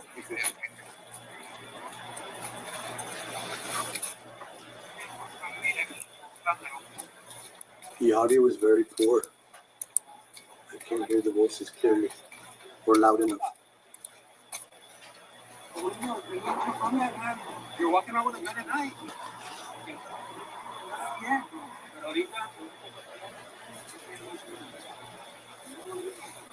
It could have been easy. Let me check it out. Yeah, it comes out of yourself in the middle. Okay. Does this section of video footage show you walking around the truck on the property near the encounter? Yes. Does this section of video footage also show you calling in the license plate number? Yes. Does this section of video depict you being told by radio communications that this truck belonged to Ismael Rincon? Yes. The only reason I ran it, because it looked abandoned to me or inoperable. That's the reason why I ran it. I was not aware that was your property, like I said. It's big, dark land connected to our park. I just decided to run it just in case, for any reason. Does this video section depict you trying to open the door of the truck? I don't see that.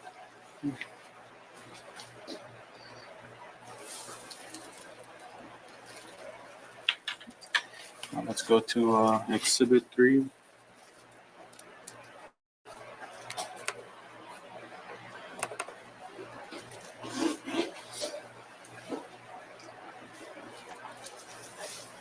One minute and 47-second mark.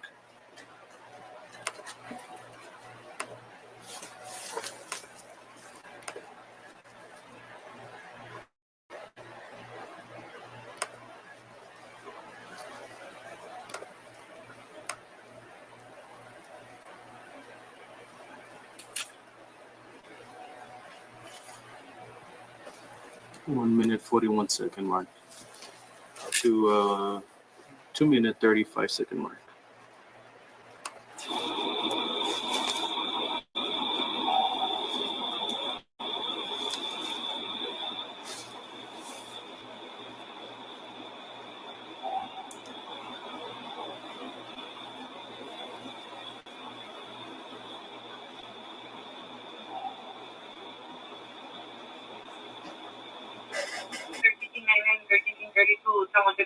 Blackfield. So I didn't break for season. For what's on 6 over top. Let's get the chance. You can detect here by about a feet. Okay. Where you provided the tags here by Fabio Segmento. 74, go ahead. Bless you, bless you.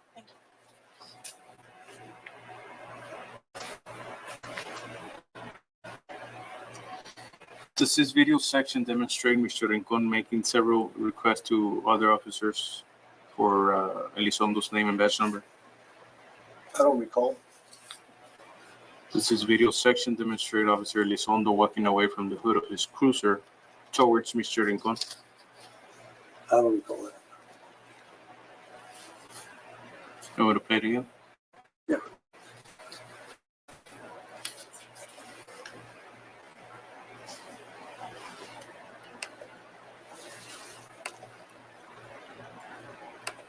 This is only my camera being used. That is exhibit number 3, dash cam. Dash cam of the vehicle.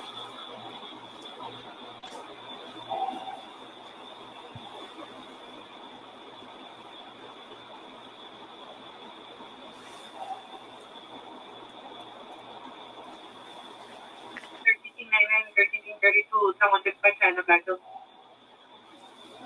So I didn't break for season. For what's on 6 over top. Let's get the chance. You can detect here by about a feet. Okay. Where you provided the tags here by Fabio Segmento. 74, go ahead. Yes, let me ask a question again. Does this video section demonstrate Officer Elizondo walking away from the hood of his cruiser towards Mr. Rincon? Well, I don't see his face at all. I don't know who those officers are. There's a lot of new officers. Don't recognize them. Their angle. So you didn't recognize Officer Elizondo on the hood of his cruiser? Yeah, but I saw his face. I don't see his face. I see a profile. I can't tell you who that is. Hmm. Like I said, more people kept arriving apparently. Does this video section demonstrate Officer Elizondo reaching and apparently taking Mr. Rincon's cell phone while he was recording the encounter? No, I don't see that.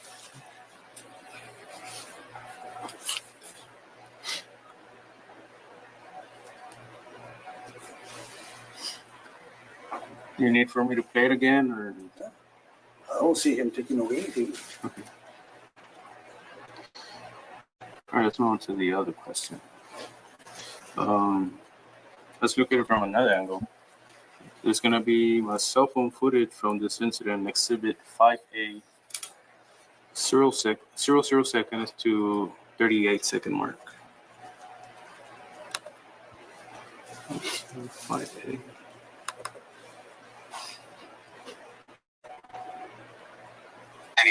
No, what's your meeting? 0002-864. Why are we making an issue? Porque it shouldn't be an issue. Todo es mi propiedad. It shouldn't be an issue. We just want to make sure. You can record on your. 1332, someone took my China Blackfield. Just give me your name. What's your name? Just give me your name. So I didn't break for season. Just give me your name here. Go ahead. For what's on 6 over top. You're gonna talk to him right now. ¿Cómo te llamas tú? Let's get the chance. What's your name? Hey. ¿Cómo te llamas? Listen to me. Listen to me. Detect here by I about just a want your feet. name. ¿Cómo te llamas?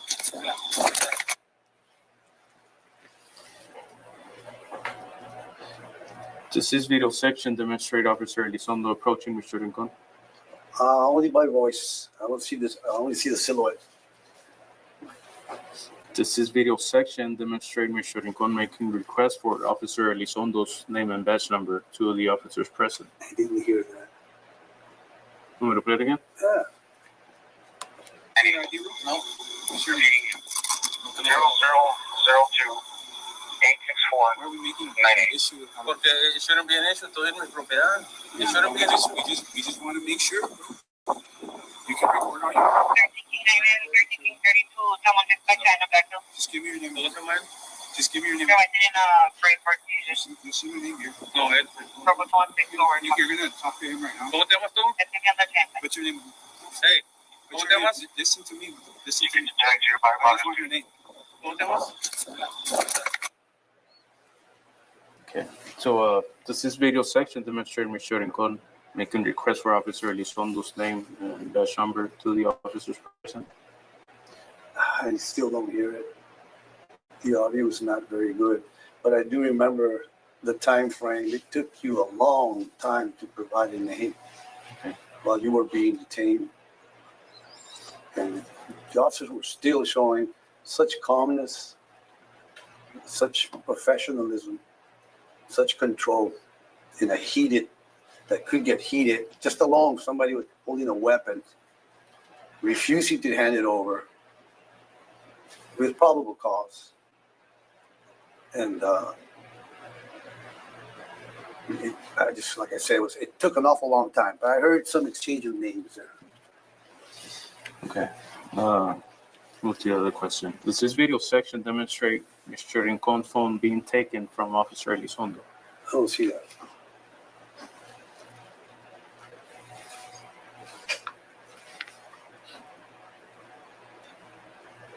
Did Officer Elizondo ask Mr. Rincon to give him his cell phone?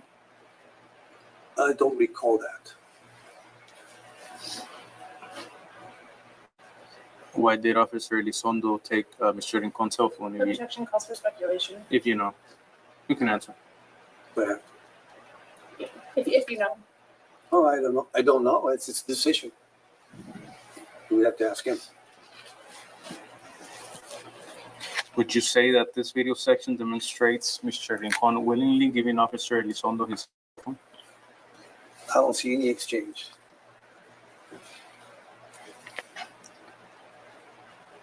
Would you say that that this video section demonstrates Officer Elizondo used force to grab the phone and hit and or push Mr. Rincon backwards in order to take possession of his cell I phone? don't see that in the video. Is there a name used by Laredo Police Department or its officers for this technique of taking someone's cell phone or other small property? Is it what? Is there a name used by Laredo Police Department or its officers for this technique to take cell phones or small property from people? Well, me personally, when I arrest somebody, that phone's gone. I already got you. You know what I'm saying? I'm not gonna waste time. So that phone is confiscated. I'll log it in. Most of the time, I log it in to avoid radio chatter. We need that channel 1 open. So, at the moment, like I said, that's the way I work. The minute I stop you, I know you're going in. I have a lot of arrests in my record. I've never had any reversals. So that's the way I did it. I would have done it. Or you ask me, is that the procedure? Yeah. But not always do you have an arrest. If the guy's cooperative, a reasonable time frame, 3-4 minutes. But this was beyond courtesy and a half of trying to make you understand. Look, man, we're giving you a chance. We have probable cause. You're coming from over here. He alleges coming from over here. I didn't see that. I take his word for it. His reputation precedes him, and I follow. Just follow. It was his thing, During this encounter at this time, was Mr. Rincon holding his phone an illegal act or crime? Objection calls for legal conclusion. You can answer. Say it again. Clarify. During this encounter at this time, was Mr. Rincon holding his phone an illegal act or crime? Well, he was going to make a detention. You lose that phone immediately. That's it. Because there's a good chance you're going to go in. Because you're not complying with that rifle. I would have taken it in like that. That's me. But it was not my call. Like I said, I'm more of a field officer. He had He's been a field officer, but I've been longer. You know, the minute I do that, I know that you're gone. I'm gonna handcuff you forward or backward, don't matter. So there's no need to proceed with the recording. You're gonna rely on my body cam. I've never had any issues. Okay. So that it's procedure. Some guys get freaked out. They panic. Oh, he's videotaping. Well, you're gonna arrest them. You know, there's no need for him. I already got you. You know, like with my video. So you take the thing and you put it away. Turn it off. Away. Because you'll be surprised. You stay with the phone. Guess what you're gonna do? You start recording the screen. If you're not careful, an experienced officer immediately darkens or shuts the computer and lowers all the volume. We don't want none of this to be displayed. It's just common practice. It's just common practice. That's one of the reasons we take the phone. And then they post it on social media when they're in the detention cells. That's rookie mistakes that you learn. But I already went through all of that. So did Ernie. You lose it. Temporarily, in most cases. So as Mr. Rincon holding the phone, was it an illegal act or a crime? In my opinion, no.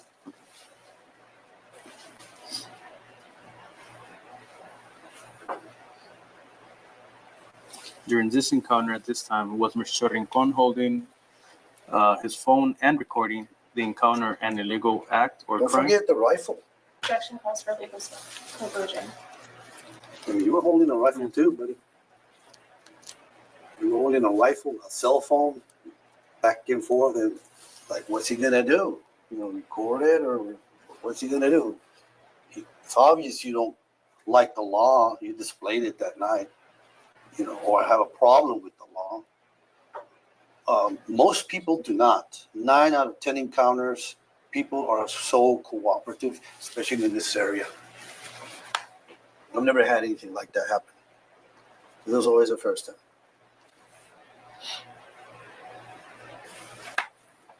But remember, you're limited to us how much you can record me, because I'm stopping you, and you got a rifle, and you're refusing to comply my orders or fellow officer orders.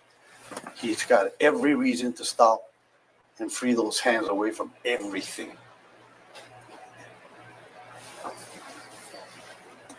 That's it. So was Mr. Rincon holding the phone and recording? Was that an illegal act or crime? Objection asked and answered. Holding the phone, you lost that the minute you were repeatedly asked to hand over the weapon. You lost that because they were going to detain you. Let me check that weapon and let's see what's going on. You know, who are you? Are you a trafficker? Are you from across the river? I don't know, a smuggler, something like that. We just needed to confirm. So we need to remove all of these things. You're protected by our body cams. If you think you're not, but you are, and cruiser cams, you know. So don't forget about that rifle. It took you forever to release that rifle. It was just like a very calm police officer. Most officers would have been different. Very calm. Very, very calm. It was kind of ridiculous in your part not to cooperate with us. And but luckily nothing happened. Let's continue with the next portion. I'm going to go to exhibit number 3 at the 2-minute 35-second through 2-minute 50-second mark.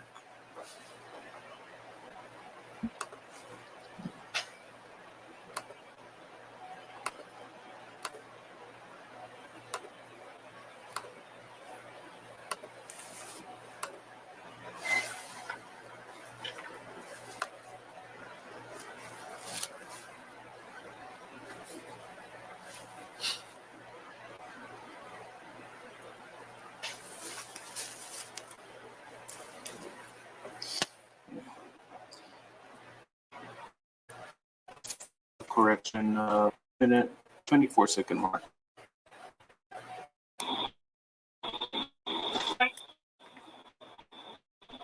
provide the tags, Mafia Cement. Tony, go ahead. George Mary Sam, 0798 Texas.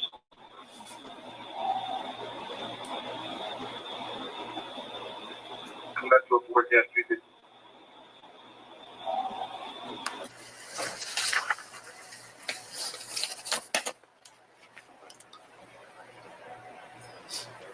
Does this video section demonstrate Officer Elizondo directing Officer Fernandez to handcuff Mr. Rincon? I didn't hear that. Does this video section depict Mr. Rincon attempting to flee? No. Does this video section demonstrate that Mr. Rincon was threatening any of the officers? I don't see the exchange of the rifle at that point, if you had surrendered it or not.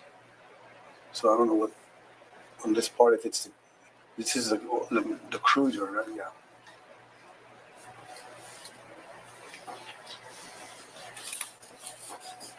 Does this video section demonstrate Mr. Rincon being violent or acting as a threat to anyone? At this moment, In this video section that I played. right here, right now, everything's calm. Everything's under control at this point. But it took 30 minutes to get it there. 20, 30 minutes. Excessive. Does this video section demonstrate that there are at least 3 officers surrounding Mr. Rincon? I don't know most of them. Yeah. Does the video section demonstrate that Lieutenant Art Ramirez was within approximately 7 feet of Mr. Rincon while he was being handcuffed? Is that the civilian? I believe that's him, yes. Yeah. Yes, that's him. Okay. If you know why Officer Fernandez directed by Officer Elizondo to handcuff Mr. Rincon? I have no idea. I guess the decision was made by the lead officer, the one that made the encounter with you. He made a decision. Well, we're gonna have to do something, you know.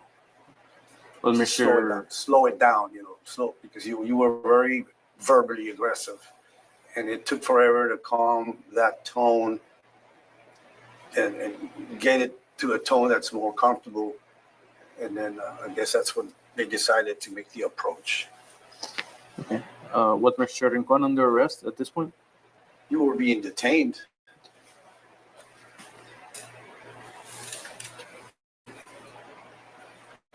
Well, all of that could have been solved very quickly if you would have just followed instructions from the beginning. Do the video sections presented thus far demonstrate that Mr. Rincon was asked to provide his personal identification to the officers on at least 2 or more occasions? I remember more than that. You were refusing. No, I don't have to give you my ID. No, I do not have to identify. It took a long time to finally convince you to provide it. To your knowledge, did Mr. Rincon comply with that request? After that long wait, it almost seemed like a counseling to you, you gave in. Let's look at exhibit number 4.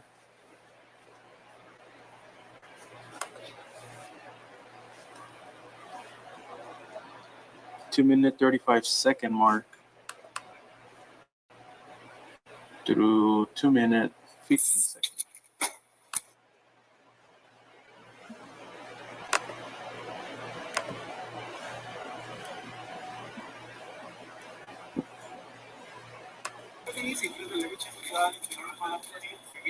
Yeah, it comes out of your cell phone. It'll.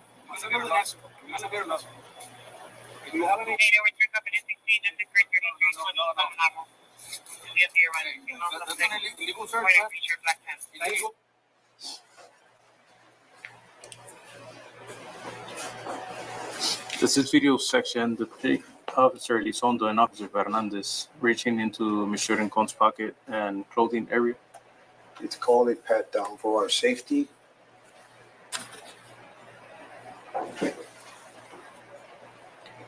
Do you know what they were searching for? Objection calls for speculation. You can answer. Good answer.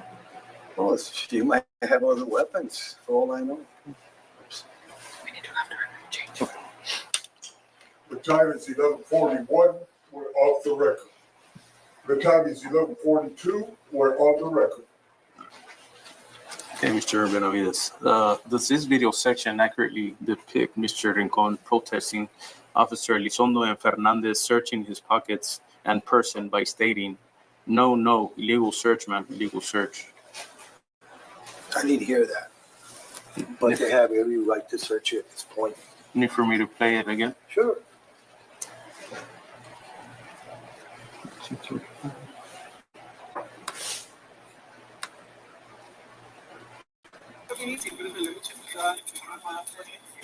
Yeah, it comes out of your cell phone. That'll. If you have any.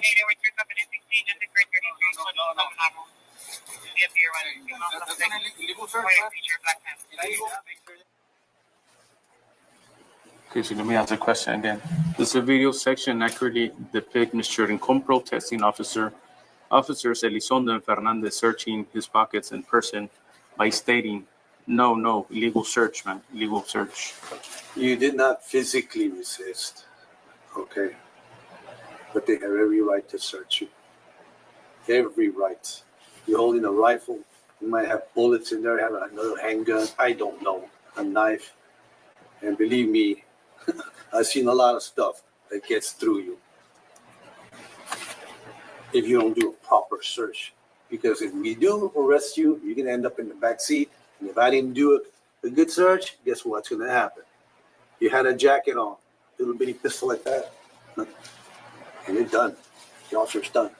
You have to do a good pat down. I learned that from the jail, working there. It's extremely important. You just don't do it like that. No. You go in there, you know how to pat down after all these years. It's mandatory. You're going to get people hurt. But physically resisting, no, just verbally. Okay, does this video section depict Officer Elizondo taking Mr. Rincon's wallet or other articles of property off of Mr. Rincon's person? I'm not sure what he was able to get out. It's too dark. And not... He's searching you. If you know, what was the purpose of Officer Elizondo taking Mr. Rincon's wallet? Objection calls for speculation. You can answer. No, since you didn't want to identify yourself, you wanted to confirm either if you did or didn't at some point. I need to confirm. You might have an ID to confirm who you are. If you were in our database, if you run through warrants, stuff like that. Plus, number one is always weapons. Always. Always, always. Okay. Move to the other question. Was Mr. Rincon required by any law to give his wallet to any officer at this scene?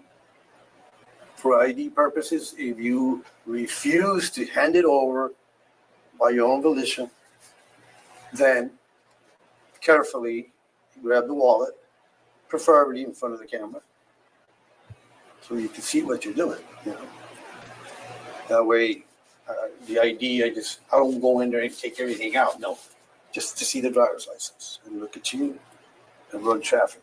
I got confirmation that it is who he says he is. And like I said, after 30 minutes, they're still very calm.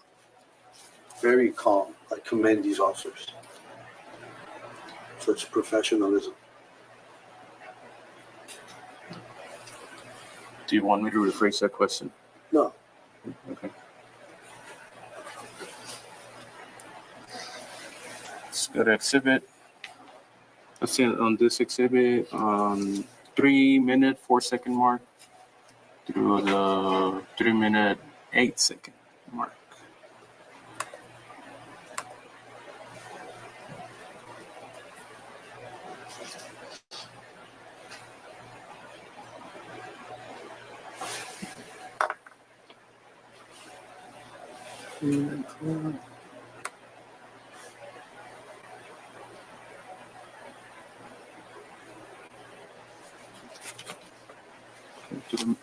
3 minutes, 1 second.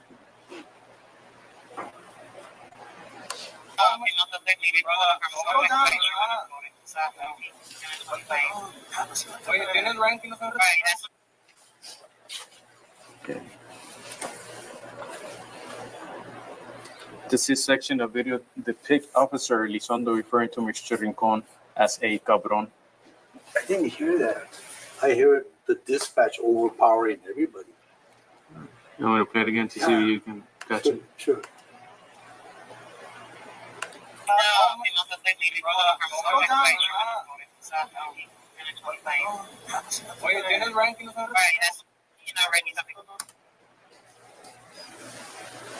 Okay, so this section of video depicts Officer Elizondo referring to Mr. Rincon as a cabron. I didn't hear it. Okay.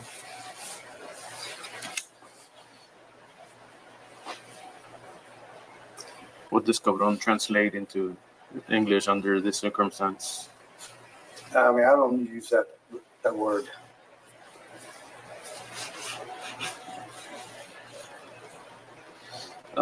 If you know, did Officer Elizondo call Mr. Rincon a cabron because he protested the search? Rejection calls for speculation.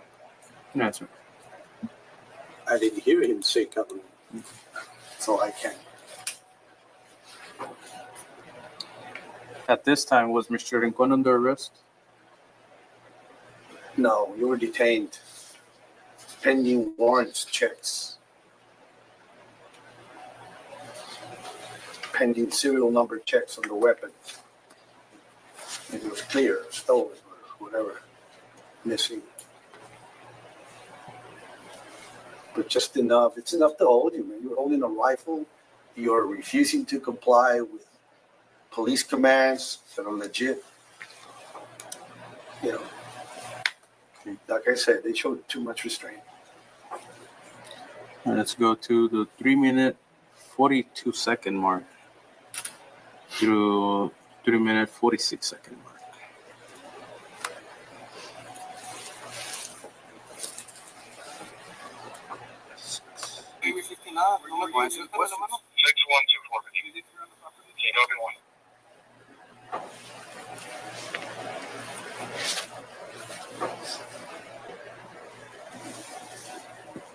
Does this video section demonstrate you, Officer Benavides, telling Mr. Rincon to answer the questions?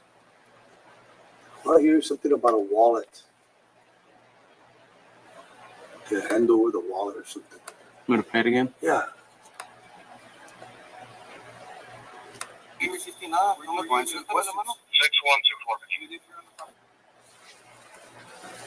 Yes, the question again. Does this section demonstrate you, Officer Benavides, telling Mr. Rincon to answer the questions?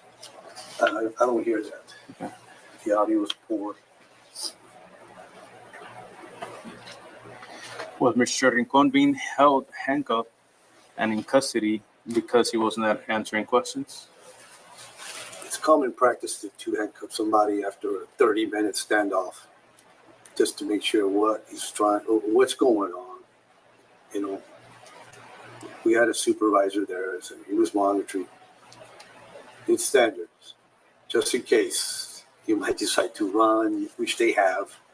It's all experience. So was that a yes? That you were what? You want me to ask the question again? Yeah. Okay.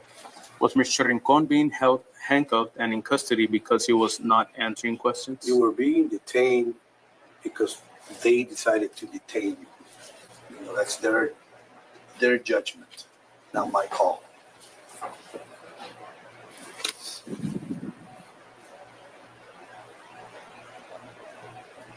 What was he being detained for in handcuffs? Number one, the initial, what I heard was you were coming from the park holding a rifle.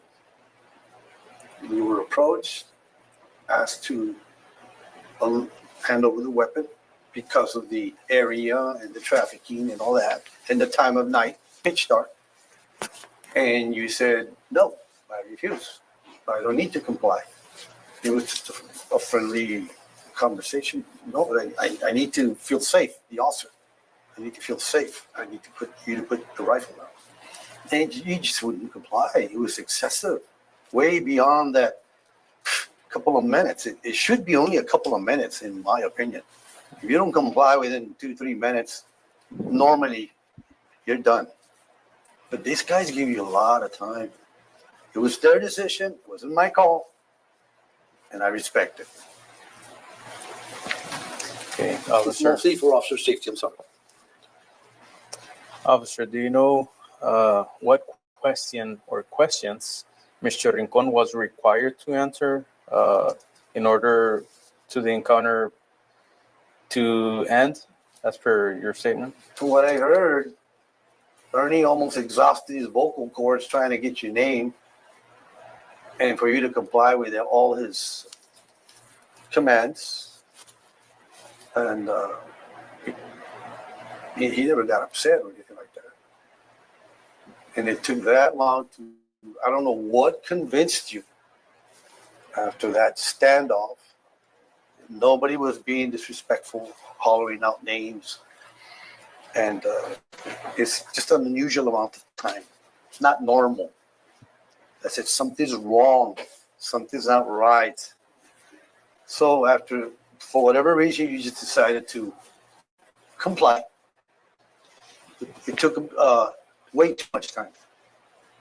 In my opinion, it was a proper police stop because of the calls that were coming in from that area that you were coming from. Shots fired, shots being fired, all over the place. It's hard to pinpoint. And it just happens that you were coming from that one of those known areas. You know. So Ernie, just from what I can tell, we're just trying to find out, hey, are you National Guard, Border Patrol, stuff like that, because you'll see them out there. And they'll comply. They got their X-ray, their infrareds. I've seen them in civilian. I bumped into them all the time.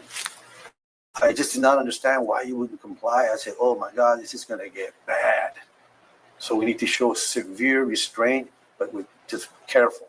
And nobody interrupt the lead man, because that can cause problems. So we let Ernie take care of it. Experience, he knew what he was doing. I'm not going to question him because he made initial contact. I was 5, 6, 7 minutes away after the encounter. So like I said, it could have moved from over here to the area in question. It could have been when I arrived that you were headed this way, towards your area. Your property. I don't know. It was just too dark, pitch dark. Okay, now let's move to, let's say on the same exhibit, 18-minute, 10-second mark to 19-minute, 3 seconds.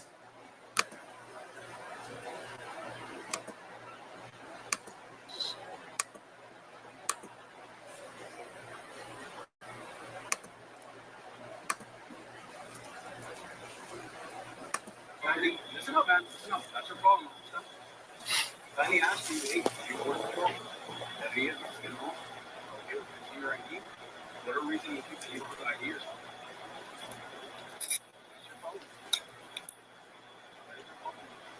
You do a better job of identifying yourself. Late at night. Who's lighting you up? Carrying this. Hang about to be exchanged. Oh, report this, brother. Carrying this. Late at night is not legal. Listen, that's your problem. You don't have a good listener. And crossing the street, that's a public park. You own that side. That's a city park. Listen up. That's a city park that we control. And there was just a shooting from the Mexico side where a lady on this side got shot. There's plenty of witnesses. They're all cops.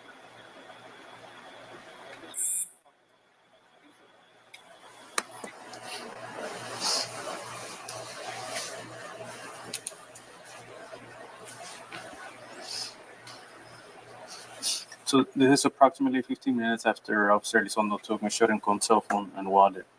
Does this section of video depict you directing Officer Fernandez to remove the handcuffs from Mr. Rincon? No, I didn't hear that or see that. To remove, you said? Uh-huh. No, I don't recall that. Does this section of video depict Mr. Rincon after receiving his cell phone from Officer Elizondo, activating the camera and recording Officer Elizondo and this encounter for the second time? I would see that.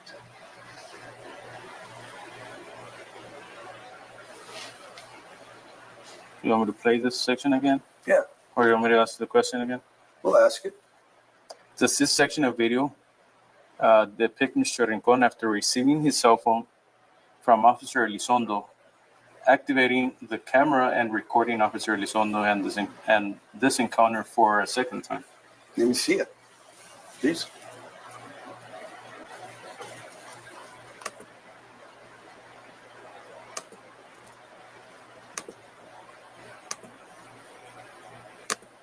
Listen up, man. Listen up. That's your problem. I only asked you, hey, do you work at all? Can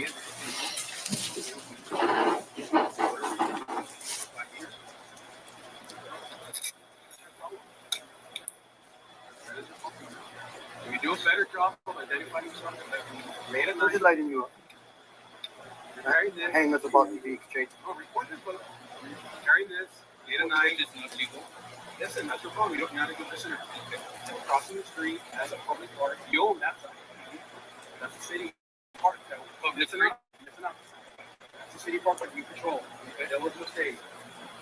There was just a shooting on the Mexico side, or a lady on this side got shot. Okay.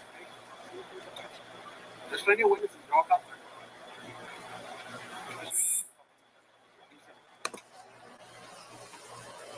Okay, I see an exchange.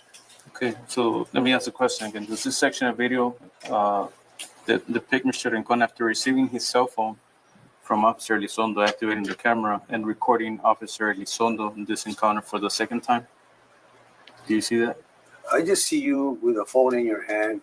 I cannot say that you were recording at that moment. All I know is that you have it in your hand. Okay. It was given to you, and there was a rifle right in front of you. It looked like it was about to be handed to you. Okay. That's what it looks like. I'm just guessing. Does this video section demonstrate Officer Elizondo taking Mr. Rincon's cell phone from his hand for a second time?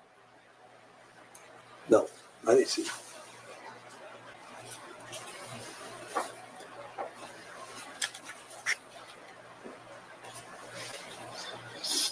If you know, did Officer Elizondo turn off Mr. Rincon's cell phone recording application or function? I don't recall that. Does this video section that Officer Elizondo withheld Mr. Rincon's phone from him and then several seconds later placed it in his shirt pocket? I didn't see that. If you know, what was the reason for Officer Elizondo taking Mr. Rincon's cell phone Objection calls for speculation. for the second time? You can answer. I never saw him do that.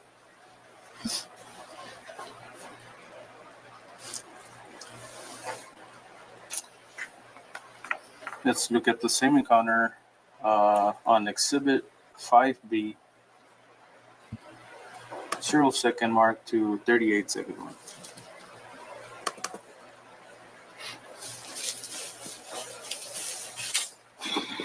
You know, that's your problem. That is your problem, man. If you do a better job of identifying yourself late at night, you're carrying this. Hang us about to be exchanged. No, record this, brother. You're carrying this late at night. It's not legal. Listen, that's your problem. You're not a good listener. Okay. We're crossing the street. That's a public park. You own that side. But that's a city park that. Listen up. That's a city park that we patrol. Okay. There was just a shooting on the Mexico side where a lady on this side got shot. Okay. Okay. Does this video section depict essentially the same account as my Exhibit 4, the previous video that I presented to you? Which is what? Does this exhibit, does it depict the same account as the previous exhibit I showed you previously? Does it show the same No. account? No. Well, I know So at this point, I think you have the rifle, right? At this point, you have your rifle? No. So you don't think this is the same So- account as a previous incident I showed you? I really don't recall that. I've never seen Ernie in this face, in that position. That's the first one you show me, like that, facing towards us, that I can completely recognize. the full profile. What do you see differently? I see this. In other pictures, I see the side profile. This is the first time I see his face, like this. Okay. It's a different angle. Okay. Different angle, but would you say it's the same section or the same? Well, it's rolling on the tape, man. It's just rolling. It doesn't stop. I don't stop it. It just keeps going. Okay. That's what It's a loop, I can't stop. If you know why was Mr. Rincon held for approximately 20-minute time period? Because you failed to comply with a lawful police order. And that was way too much time.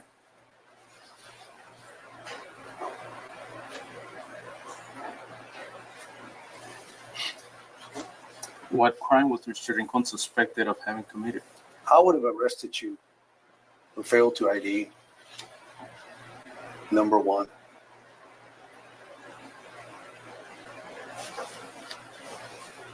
After 20 minutes, and if I saw you coming from our park, that's a factor. Because I'm spotting you on our city park. That's a different ball game right there. You're trespassing. It's after curfew. What are you doing? Stuff like that. But I was not the initial guy. It was Ernie. That's what I would have done.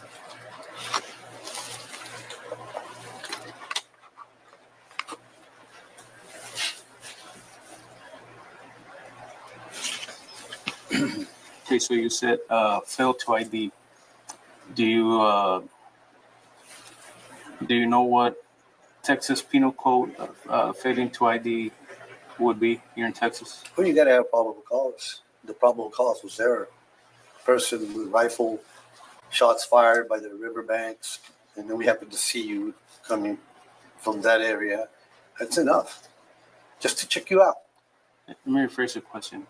You said failed to ID, so do you know what failed to ID? Let me give you a specific code, 38.02. Do you know what that code says, or do you know what it reads, or what are the elements? You got to have probable cause, and at that point, he had probable cause. Like I said, I wasn't the lead man. I was an assisting man. I'm just giving you my opinion, and my opinion is different from every other officer's. Right. But at that point, if the call is coming from over here from the park, I have every reasonable, and holding a rifle and being a little hostile or being hostile, it gives me the right. Something is not right. He's hiding something, or he's wanted, or he's doing something he's not supposed to. Late at night in pitch darkness, it's not a good thing to approach, especially if you're alone. And I don't see why at that point you couldn't just cooperate a little bit. It took so much. Okay, so you're not answering my question. My question is if you know what 3802 Texas Penal Code failed to Off ID. the bat, I don't.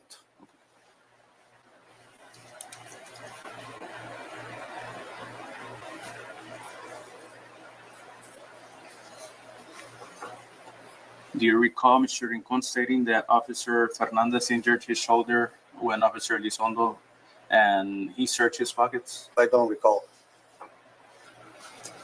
Do you recall that Mr. Rincon requested EMS assistance on at least 3 occasions after Fernandez injured his shoulder? I don't recall, but I believe they showed up later on. I don't recall. You don't recall? No. Why was EMS not contacted? Honestly, I don't know. There were several groups at that point after everything was controlled.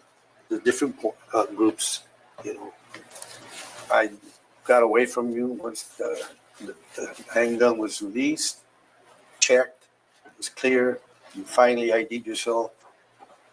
It had to be done kind of a little bit the hard way, cuff you, stuff like that. What did Lieutenant Ramirez, batch number 640, say to you about how this encounter And I was responded. handled? You Then can they're answer. supposed to.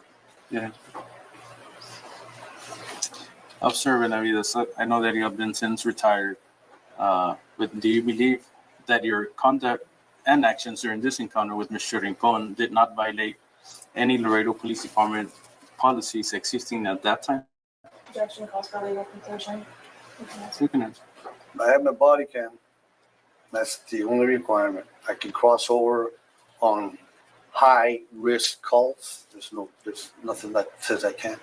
I had my body cam. That's a big violation. It can get you suspended 10 days. I had it on. I made sure I had it on. It's exonerated me in pretty much all the complaints I've ever had. They end up being made of fools in the screen, believe it or not. Because people yell at me, scream at me, trying to get me angry. It doesn't work. So besides, I follow procedures. I never got hey, you did this wrong.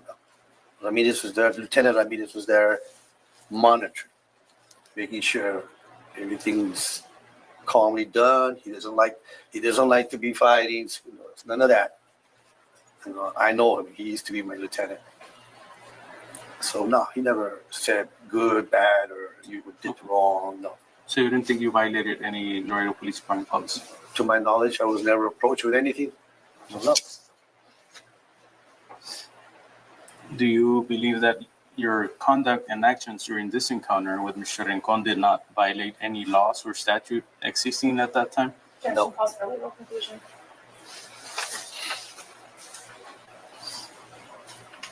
Are you familiar with the United States Appellate Court for the Fifth Circuit ruling in Turner versus Driver from February 2017? No. Are you familiar with the stop and frisk? It gives us that power with reasonable suspicion.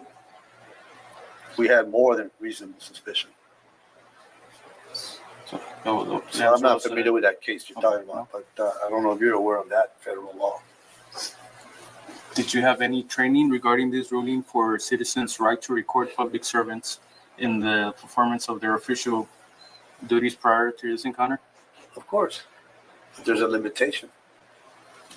The minute that I made a decision, you're going to go in, you're going to get arrested, you lose that privilege.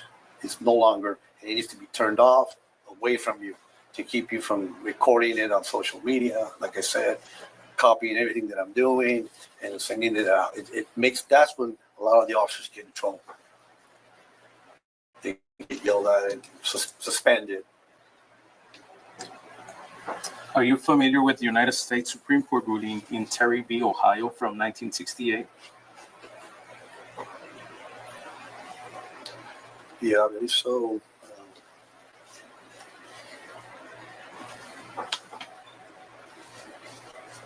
Just say yes or no. Is that the one where shooting at somebody as they're fleeing? I mean, if you don't know, you can answer Terry no. versus Ohio, I think it is. I'm not sure. Okay. No. Did you have any training regarding this ruling, a detainment and external pat-down for suspect believed to be armed and dangerous prior to this encounter? Yeah. You had training Oh, yeah. Constant. on Terry v. Ohio? You just how to search, what not to search. Okay. For purposes of possible award of punitive damage to the plaintiff in this case, can you approximate your net worth in dollars at this time? No. What does that have to do with anything? Do you recall how many vehicles do you have? What does that have to do with anything? For court purposes. He has a claim for punitive damages, whether he's entitled to them or not is at issue in the case. Oh, okay. I've got 2 cars and 1 motorcycle.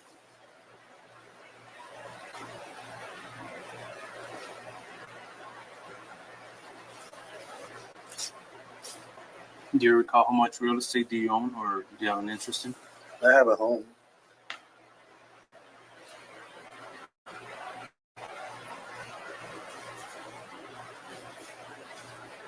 How much were you paid by Laredo PD last year?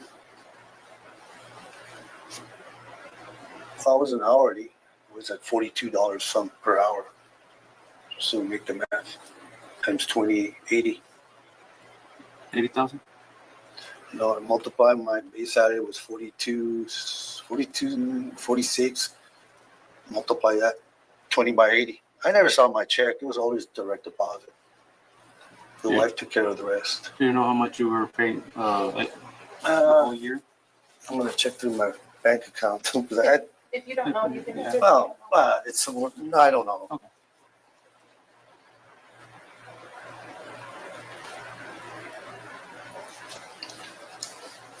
This is the last question, Mr. Officer Benavides. If this encounter were to take place today, would you conduct yourself exactly as you did back on April 27, 2019, or would you change anything? Objection calls for speculation. You can answer. Well, everything, like I said, I'm nobody to tell these guys what to do, but I kind of congratulate them because there was always a possibility in situations like that they get out of hand, people get hurt. But I respected them because I've worked with them and they know what they're doing, especially Ernie. I've worked with him many years, SWAT, everything. So no, I wouldn't change anything. They have a lot of restraint. I have to commend them over and over. You don't see that anywhere. Go to Austin, go to San Antonio, you'll be down in a second. And I can tell you, as a fellow officer, it's happened to me. And I didn't do nothing. Here in Laredo, it's a little different. It's different. Okay. Well, thank you for coming. This concludes our presentation. I reserve, and we would like to review if the transcript is made for signature. This is the end of the deposition. The time is 12:16. We're off the record.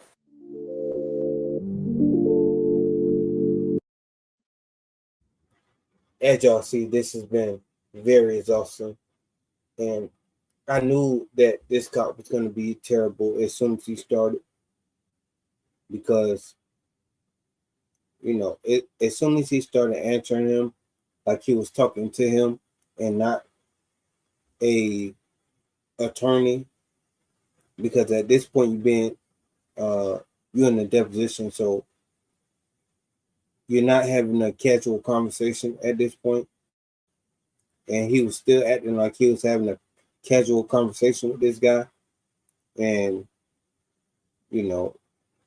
the way he answered these questions, it seems like this is going to be an easy case to win for this guy. Because the cops are terrible and they simply don't even know that what they did was against the law. They think that they're allowed to violate you because they've done it to so many people before. And it's not until they're actually disciplined via whichever way they're disciplined before they even realize that, what they were doing was wrong. They just think they were doing the right thing, which is crazy. And this guy went on and on and on. And I don't know why they're responding like this is a trial. This is a deposition. Just answer the questions. He's not asking you to give your side of the story, anything like that. He's just asking you questions. He wants the answer to those questions. That's it. But I'm going to have to do the rest of this deposition tomorrow. It's two more officers that are going to be disposed. But yeah, after him, that's going to be it for today because this was very exhausting. Just listening to his response to these questions and knowing for a fact that I couldn't believe that he was like this his entire career, which says a lot. I would have to go back and check all his cases. Anybody that he ever arrested, I would go back and check that and see, to make sure it was legit. Because this is crazy. I appreciate everybody for joining me on this deposition. I know this was exhausting. That's why I'm going to go ahead and end it here. But let me say, I appreciate y'all. AWB, I'm out. I'll see y'all tomorrow, and we're gonna finish this off.